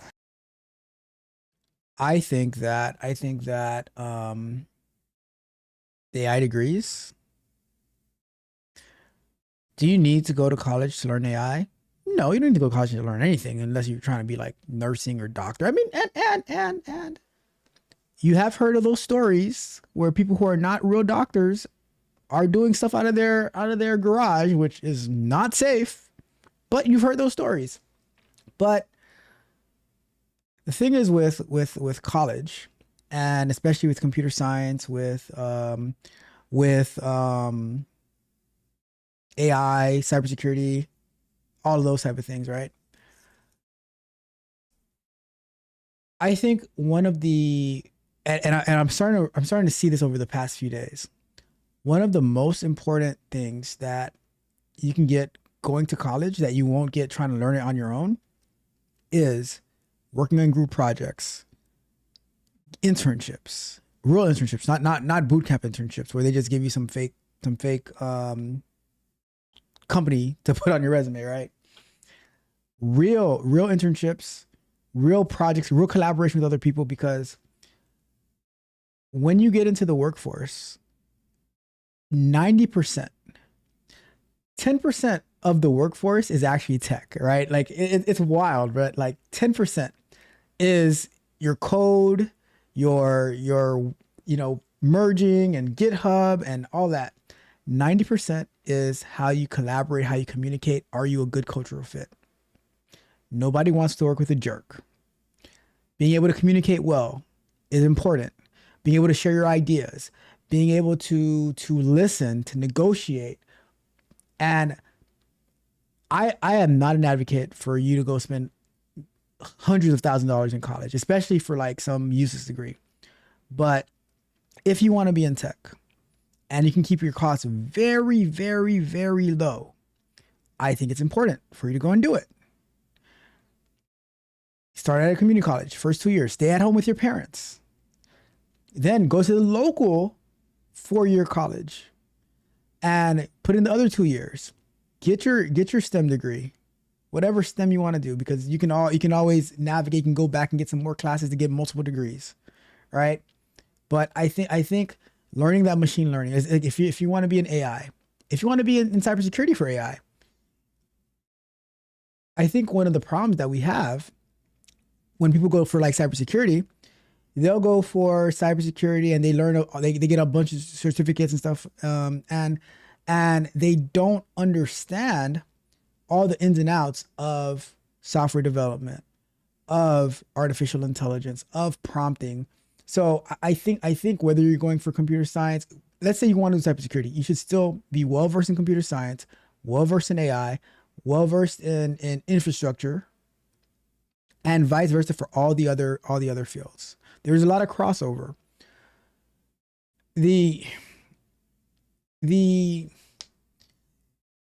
So that's why I would be in favor of going to like one of these programs, computer science, AI, whatever. Now I've given you my blueprint. While you go and get your paperwork, which is the degree, you should already know the information before you even head into the semester. So the previous semester, you're on Udemy, you're on YouTube, you're on Coursera, you're on wherever to become a master of the content of the course. So when you go there, you just show up to get your A. Like, oh, homework, boom, boom, boom, done. Give me my A. And that way you graduate with a very, very high GPA, but you did all the work already on your own. So you know it. You can even start working in the field. It's going to be so much easier for you to get that internship. You can focus on, how do I work with people? Someone asked the other day, what is a good book to negotiate salaries and things? I said the book from Chris Voss, the Never Split the Difference. That is an amazing book on negotiations. Helps you with salaries, help you with how to communicate with people, how not to fly off the rails. Very, very important. But to me, 90% of work is collaboration, communication, negotiation, compromise. If you think that I'm just gonna stomp in there, put my foot down, you are not bigger than the program. You are not bigger than the program. So the 10% of you could be the best coder in the world, but if you can't fit into the program, 3 strikes, you're out of there. So I am in support of these AI degrees, as long as you're not going into crazy, as long as you're not going into debt, right? Don't go into debt. Get your 4-year like community college, transfer to a 4-year college after you have your associates, get the rest of those credits, stay at home, keep your costs really, really low. That's my suggestion. But I'm with it. I think that is going to be huge. And even and let's say AI was to die off, you still basically got a computer science degree at the end of the day. Right? Let me know your thoughts about this. What do you think about these AI degrees? Do you think that it's a waste? Do you hate AI? You're like, I would never. How dare we speak Merry Christmas? Or is something like, this is where the future is going. I need to learn, I need to adapt, I need to adjust, I need to get better at my prompting. I need to understand how tokens work. I got this course on Udemy a while ago. Amazing, explaining tokens, explaining transformers, all that type of stuff. Really important things. Let me know your thoughts below. Drop me a comment. Do me a favor, like, share, subscribe, hit the notification bell so you know every time we go live and drop new content as well. TechCoachRalph.dev. Join us for our Vibe Coding Show. Join us for Scrum Nights. Get access to Resume Flow, the Tech Barbarians coaching portal, and the Speak Precisely app over at TechCoachRalph.dev. And join us in the Discord. The link is in the description. We have a great time collaborating, helping each other win. I'll see you over there. All right. Let me check the chat to see what you guys are thinking about. Let's see. Life Lesson says, I saw a few universities are now offering AI degrees. The higher ed grift is real. Something that is freely available online. Now they charge you $50K to learn it. This is a joke. I don't think, see, small pushback. I don't think it has to cost $50K. I honestly don't think it has to cost $50K. Like I was saying, if you go to a community college and then you transfer, because a state college is pretty cheap. Watch this. Let's see. Let's see this. Let me see. If you go to, oh, let me start a new thread. If I wanted to go to get an AI degree, but I don't want to go into massive student loan debt, how much would it cost me to go to like a community college for the first 2 years and then get transferred to a state college in state that has AI degree? How much would that cost me? Let me check the tuition rates for those schools in Florida to get those figures for you. To give you a better estimate, I need a moment to look into the specific tuition rates for Florida state colleges that offer artificial intelligence bachelor's programs. For an in-state student in Florida, combining 2 years at a community college and the final 2 years at a state college with an AI program like Miami-Dade College would cost approximately $24,400. That's a bit expensive, don't you think? It certainly adds up, but there are often scholarships and financial aid options available that could make a big difference. Would you like me to look into some funding sources or perhaps other more budget-friendly programs in the area? How much is a credit at Miami-Dade College? Let me check the latest per credit rate for you right now. For an in-state resident taking associate courses, the total cost comes to about $118 to $130 per credit hour, which includes standard fees alongside the base tuition. So how does it come out to $24,000? That total estimate takes into account the approximate cost of completing an associate's degree at a community college, which is typically around 60 credits, followed by the final 60 credits for a bachelor's degree at a state college like Miami-Dade College. The total covers the per credit tuition and fees for those 120 credits overall.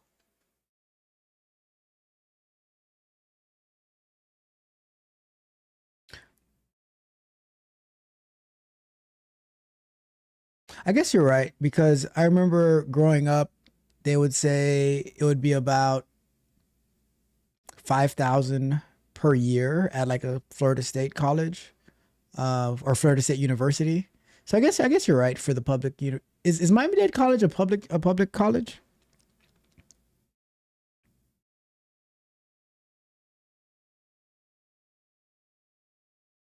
Yes, Miami-Dade College is a public college, and it's one of the largest and most affordable in the state system, which helps keep those tuition costs down.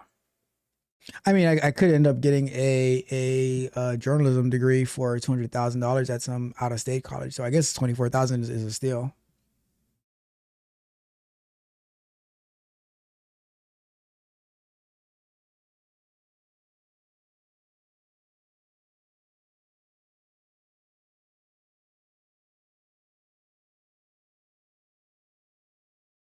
Are you there? All right, Gemini. Gemini's acting a little slow tonight. But yeah, I guess it could easily run up to like 50K. But 24K if you keep your costs low, that's not. It's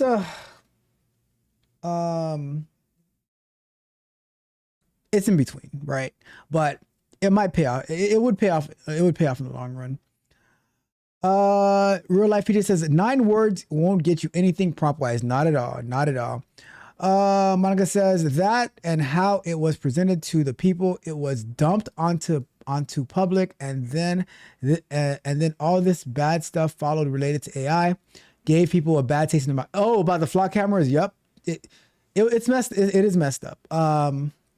Especially like the guy that we reviewed the other day, where the flock camera got his license plate wrong, where the police officers didn't properly match it, and they pretty much stopped him at gunpoint. So if the police don't do their due diligence, because we've saw outside of flock cameras, we've heard stories about the Tennessee grandma who got extradited to North Dakota because the police did shoddy police work. We had the 60-year-old grandpa who was 50 at the time. He was severely violated when he was taken to jail for something that he didn't do. And we had the guy in Jacksonville, Florida, I believe. So there's been plenty of stories where people were, don't forget the teens who the cameras thought they had a gun when it was a bag of chips because they were at night. So there's been plenty of stories that it is not good. Life Lesson says 9-word prompts. Sheesh, I can't get anything out of AI worth using with 9 words. Solid prompt engineering is key though. So I'm gonna give you a prompt that someone would use that is not well versed in AI. That would be like 9 words. What about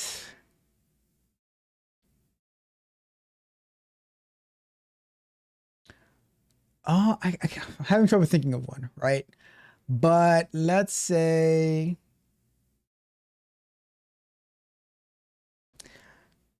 all right, you got it. I can't think of one. I'm trying to think what my less technical people would prompt. So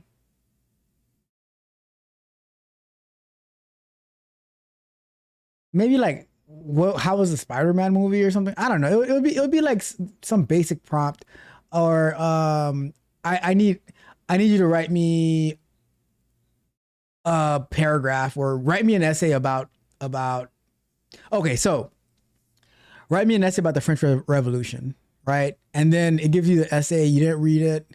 I don't know. Well, all right, I take it back. I'm taking it back. Life Lesson says college does give you experience and it teaches you how to work with others. Communication and negotiating is critical to survive in the corporate America.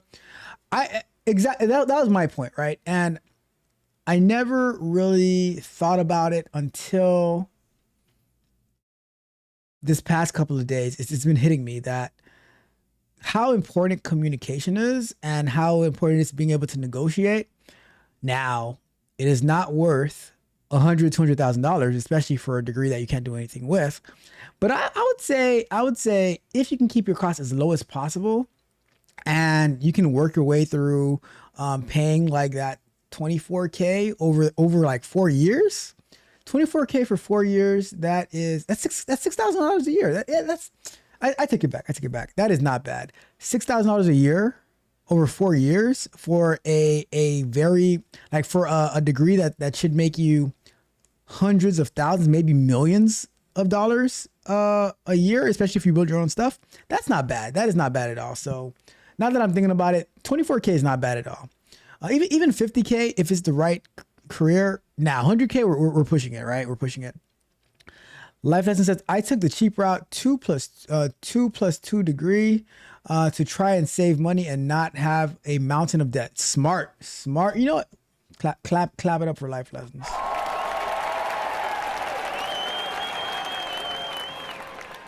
Chris Voss is legit. He has a master class on negotiation. Yup. When I stumbled across that book, it was absolutely amazing. I think I heard it on an audiobook and I had to buy the hard copy. The physical copy. It is an amazing book. I have to listen to it again. That is something you should listen to every year. Chris Voss, never split the difference. Real Life PJ says, I think it depends. If you have zero experience, I don't see why not. But for us already in it, I don't think it's really that big of a deal, except if you need to assert. I agree with you. What I'm saying though is, if you wanted to, let's say you wanted to move up the corporate ladder, or I'll put it like this. Let's say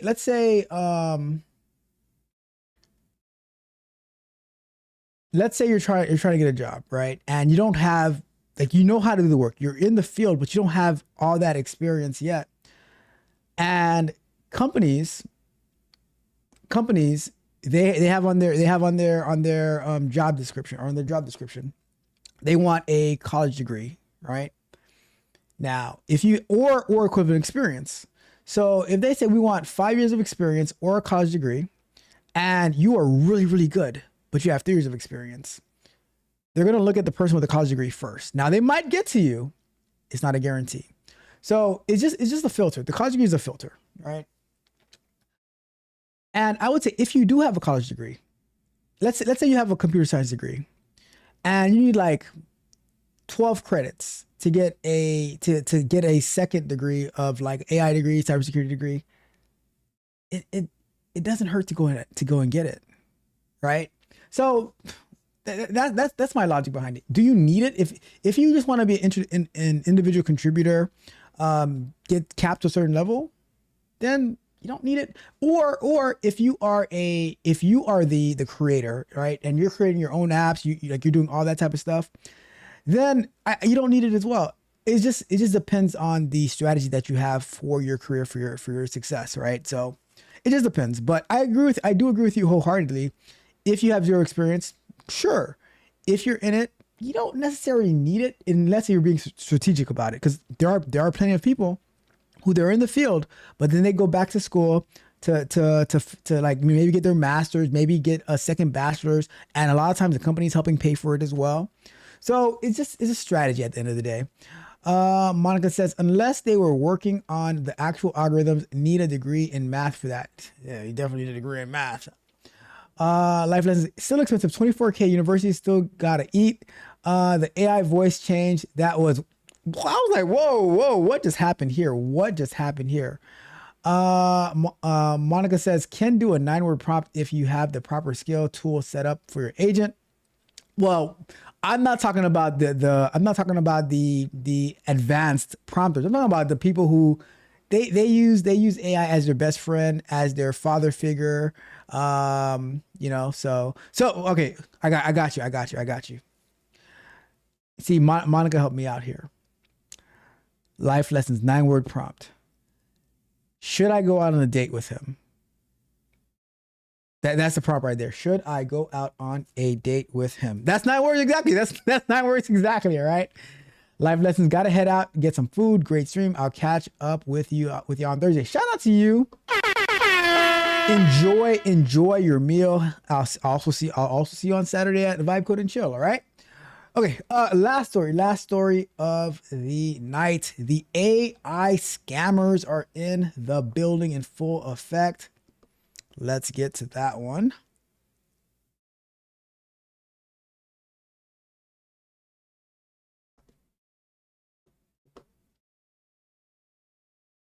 Someone please stay 9 seconds to tell my son his crocheted handbags are not ugly. At first watch, the tears running down Jaden Knott's face are hard to ignore. Now everyone is making fun of me for making these bags. Jaden says he's being bullied for crocheting handbags he sells online.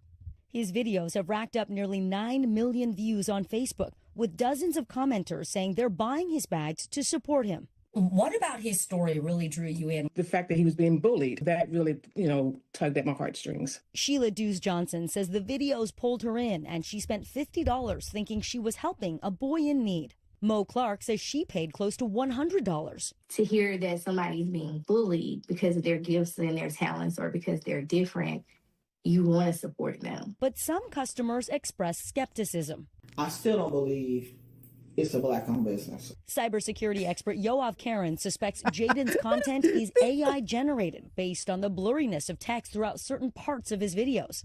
I mean, the story around it looked suspicious for me. What we are seeing here in this video is just a normal person being impersonated. Karen says it's nearly impossible to detect AI content just by seeing it, especially on a phone screen. And it's costly. The FBI says scams using AI to request money have now cost.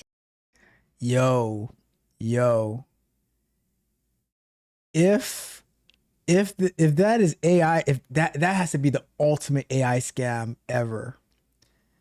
If he's like, oh my God, real life PJ, you don't even know if that's a kid. That's the thing. You don't even know if that's a kid. You have no idea if that's a real person. You just get a video saying, I'm being bullied for crocheting.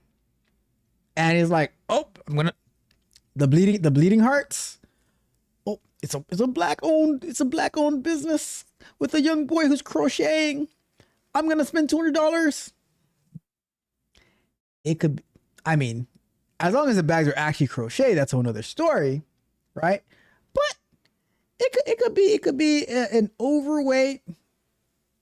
It could be an overweight sumo wrestler who's getting these bags from China, crocheted bags from China, and shipping them out like it's some young boy. Consumers nearly $893 million. While Jaden's Facebook says he's based in Washington, D.C., the page manager on the account is located in Lithuania. We reached out for comment, but never heard back. You stole my stuff and I didn't give you any permission. Jade Ham says it appears a similar account with an AI persona is using her content. Are you 100% sure these are your videos? Yes. The 19-year-old went viral for crocheting her own prom dress, but check out the resemblance between her videos and an account called Jaden Shells. Have you tried to contact the social media platforms to get this content taken down? Instagram, it was successful because I was able to report it as fraudulent activity, but on TikTok, I tried reporting, but they clear it as if nothing wrong is happening.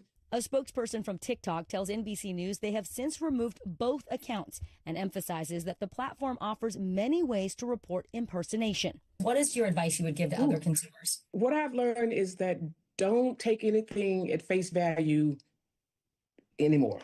Buyers beware. We thank you for watching, and remember. Wow, that is. Let me see if I can find. Yo, that is the ultimate scam. Oh my God. I mean, at the end of the day, right? So, all right. Let's break this down. If the crocheted bags are real, but the storyline to get people to buy your crocheted bags is a lie, is it the quality of the product, or is it the person, or did you buy it for the story that this young crocheting boy got bullied, or did you buy it because you wanted a crochet bag, because you like the bag? See me? Why do you have to talk to me like that all the time, man? I am the worst. I am the absolute worst.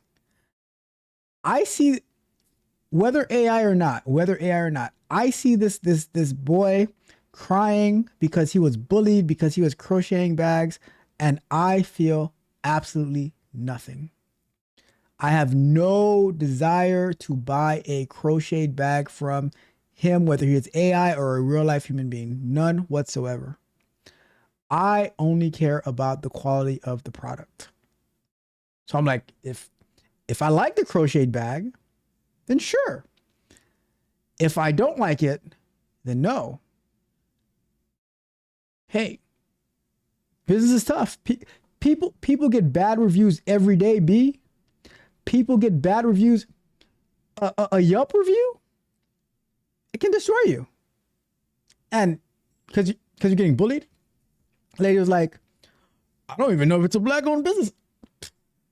I don't care. Is the product good or not? Is the product good or not? I don't care. He's getting bullied. Is your product good or not? Stay out of the comments. Stay out of those comments. See, but the marketing ploy, I'm getting bullied. Oh, let me go buy. It's, I'm getting bullied. Oh, that sucks. Is your product good or not? Simple as that. Is that too much to ask for? Now he has that sentimental and that and who was buying the bags? Who was running him up a literal bag? If it's even a him, it's somebody in Lithuania who's managing the pay. Congratulations, you played yourself. Lithuania?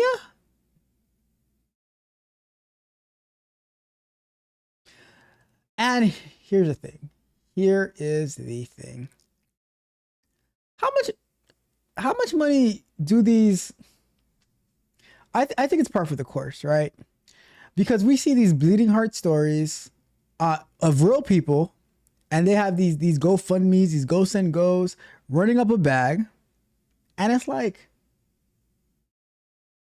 the story doesn't add up. It doesn't add up. So now they're like, well, how can we further this whole thing? Well, you know what? We don't want bad stuff to continue happening. So what about if we just create fake profiles? Like, a lot of times the stories be fake in the first place, but they involve real people. So what about if we just use AI, which I'm sure this was more than nine prompts or nine words in their prompt, but we use AI to say, look at this picture. You can do that. Look at this picture and turn it into X, Y, and Z.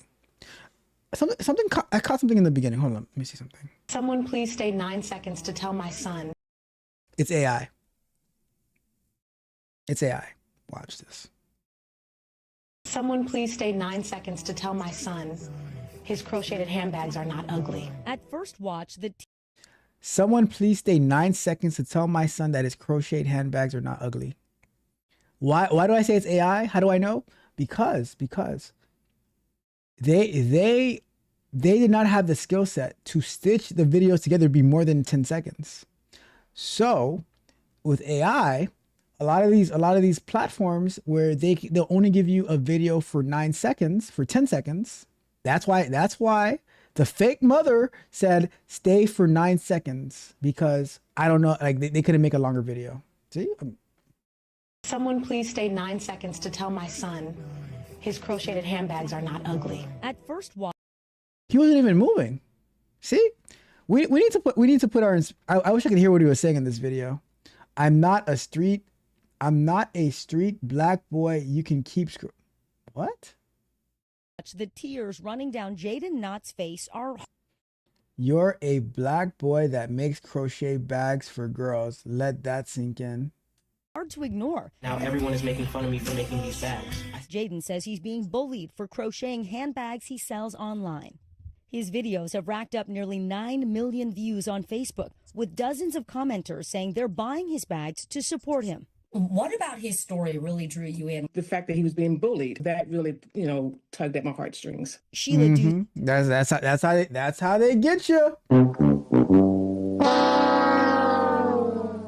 Johnson says the videos pulled her in, and she spent $50 thinking she was helping a boy in need. Mo Clark. Let me see something real quick.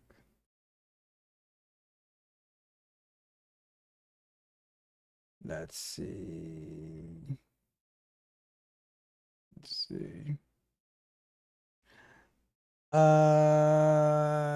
The Jaden Knott bag, often referred to Jaden Knott, is part of a viral social media marketing campaign centered around a site called jadennott.com. Before you make a purchase, you should know that multiple public service alerts and customers review indicate this operation is an AI-generated dropshipping scam rather than a small, independent artisan business. Let's go check it out. So that's the one that we saw, right? The Jaden Knott bag, $32.99.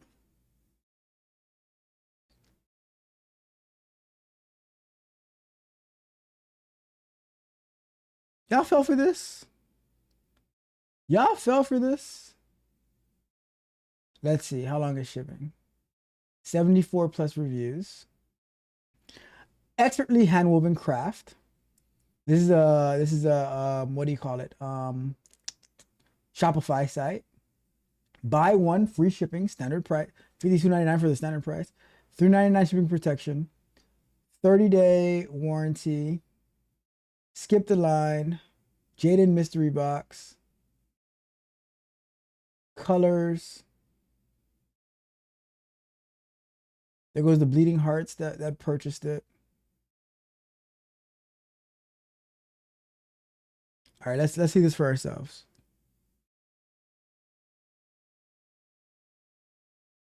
See, we need Tiffany on the job.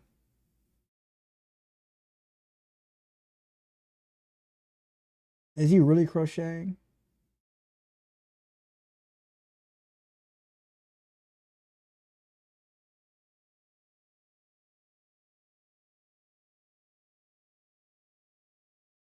These are fake reviews. Allegedly. All right, just saying, just protecting ourselves here.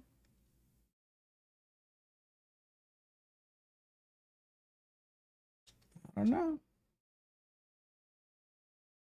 So the other thing that gives me pause, right? What gives me pause is that they have so many different colors, and for this one kid to crochet all of these bags and be able to support massive, let me see, buy 3.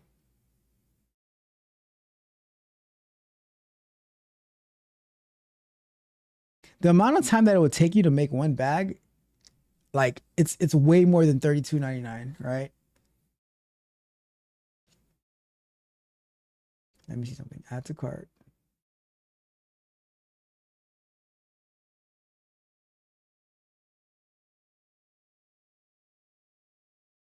And then go back. Let me see how many I could buy. Let's do another.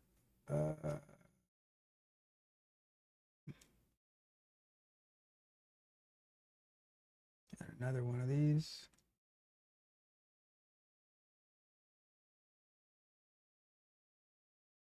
They only let you add once.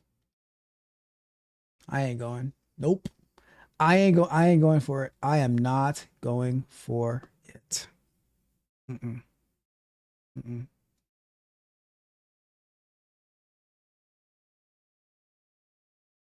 Clark says she paid close to $100. To hear that somebody's being bullied because of their gifts and their talents or because they're different, you want to support them. But some customers Not me. express I don't care. skepticism. I still don't believe it's a black-owned business. Cybersecurity expert Yoav Karen suspects Jaden's content is AI generated based on the blurriness of text throughout certain parts of his videos. See, I have to add a zoom in feature to this, right? But watch this. Cybersecurity expert Yoav Karen suspects Jaden's content is AI generated. All right, watch this.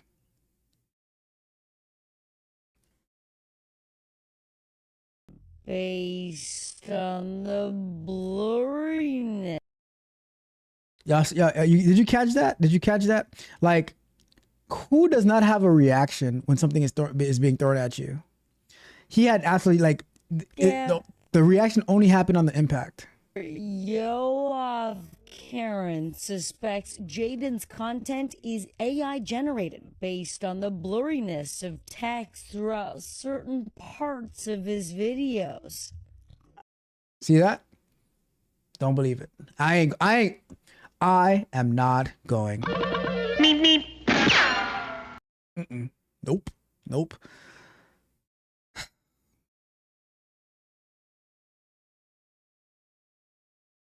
It's a black-owned business. Cybersecurity expert Yoav Karen suspects Jaden's content is AI generated based on the blurriness of text throughout certain parts of his videos. I mean, the story of business. Cybersecurity expert Yoav Karen suspects Jaden's content is AI generated based on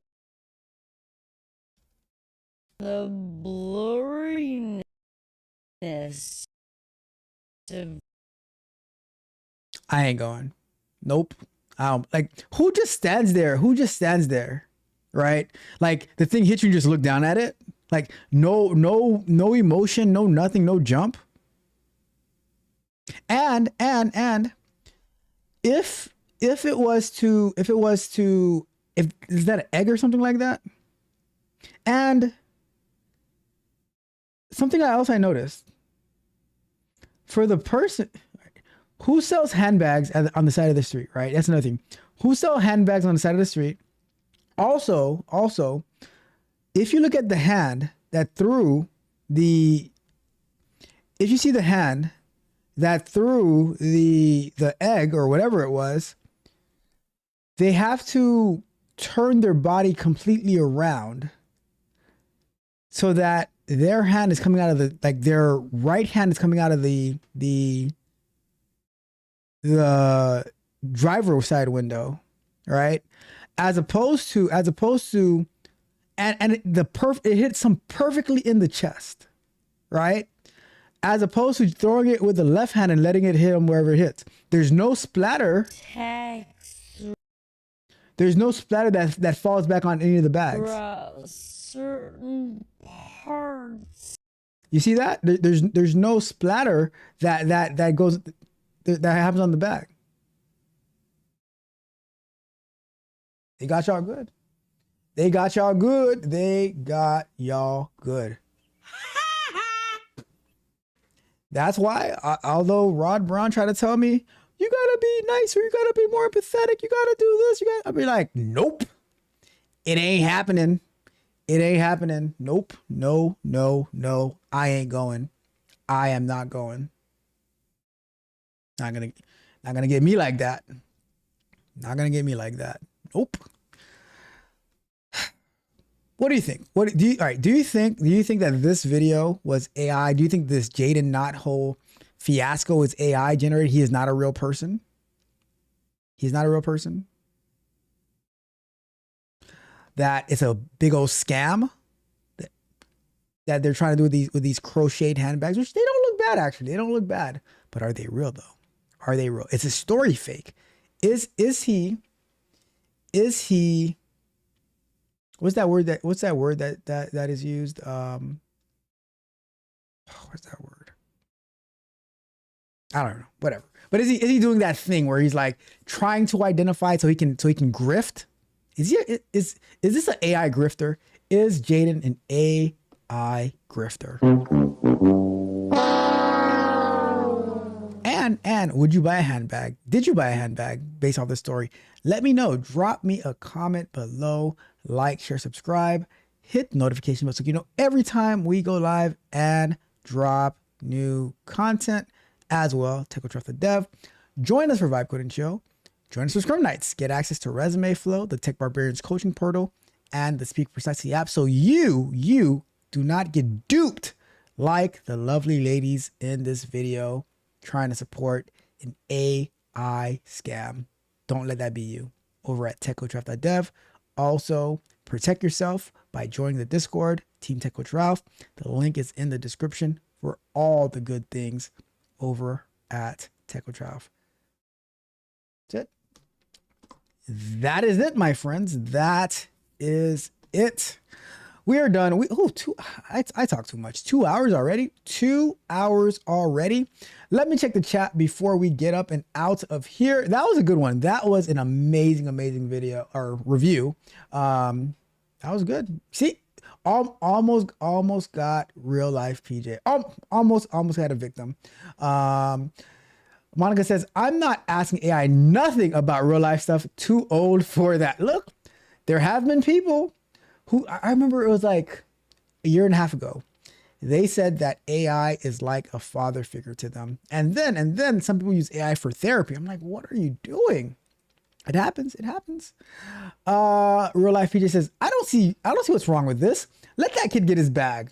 Let that Lithuanian kid get his bag, right? they almost got my guy, real life PJ. Meep, meep. He was ready to go. He's like, you know what? I'm gonna get a bag for my mom. I'm gonna get a bag for my sister. I'm gonna get a bag for my auntie because I want to support Jaden and his knot bags and his like Jaden's knot bag. Nope, ain't happening. Says wait just a second here. That's AI? I feel duped. How dare you? I feel betrayed. How dare we speak Merry Christmas? That's how they get us. That's how they get us. Bruh. But wait, if those bags are real and the kid is not, the person who made it is a genius.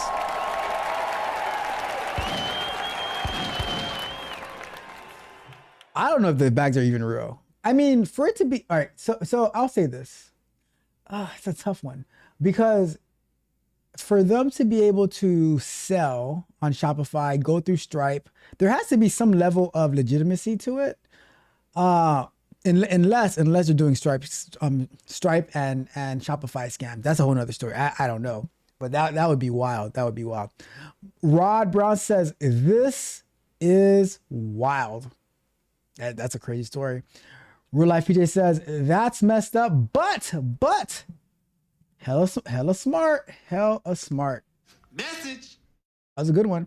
This also shows you how quick people are to believe a sob story on the internet. That is, when I be saying this stuff, I be like, I feel nothing. I feel absolutely nothing.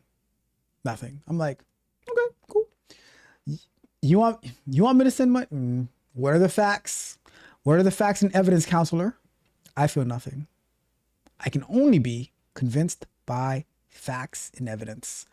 It says, yeah, see, they almost had you going. All right. They almost had you going. I was going to have to play this for you. But you caught on. It says, if this was real, this would be dope. But sadly, it's not real.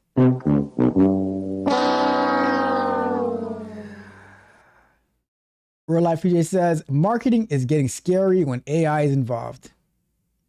Yup. Rod Brown says, cue Young Miami scamming song. The church version or the Young Miami version? Because you heard the church version, right, Rod Brown? Which one do you want? Jaden not. His hands would have to fast as I don't know what to keep up with the demand. Right? Like, it's like, how, like, you have all these different colors. How do you keep up with the demand? Real Life PJ says, where all the scamming Jada was like, spend that. Not only that, but the whole setup looks fake. Who's all right? So they have so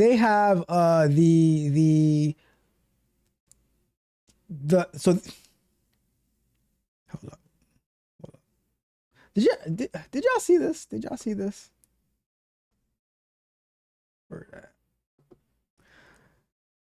So they have this really these really nice looking bags, right? But they have a cardboard sign for the bag. They have this really, really nice website, but a cardboard sign saying homemade crocheted bags. It's not even believable. The story's not even believable. But give it to a bleeding heart. Oh my God. See, that's why you got to take the internet away from your loved ones. This is why the poor stay poor, because they are so easily marketed to. You see, so right? When you write, we call Sophie. When you write, we call Sophie. All right. That's it. That is it, y'all. We are done for tonight. We got through all the comments. We got through all the stories. Good stuff. Good stuff. But that's it for tonight, y'all. I'm gonna get out of here. I'm gonna go live my best life. Get ready for pickleball in the morning. Edit some video. All of that good stuff.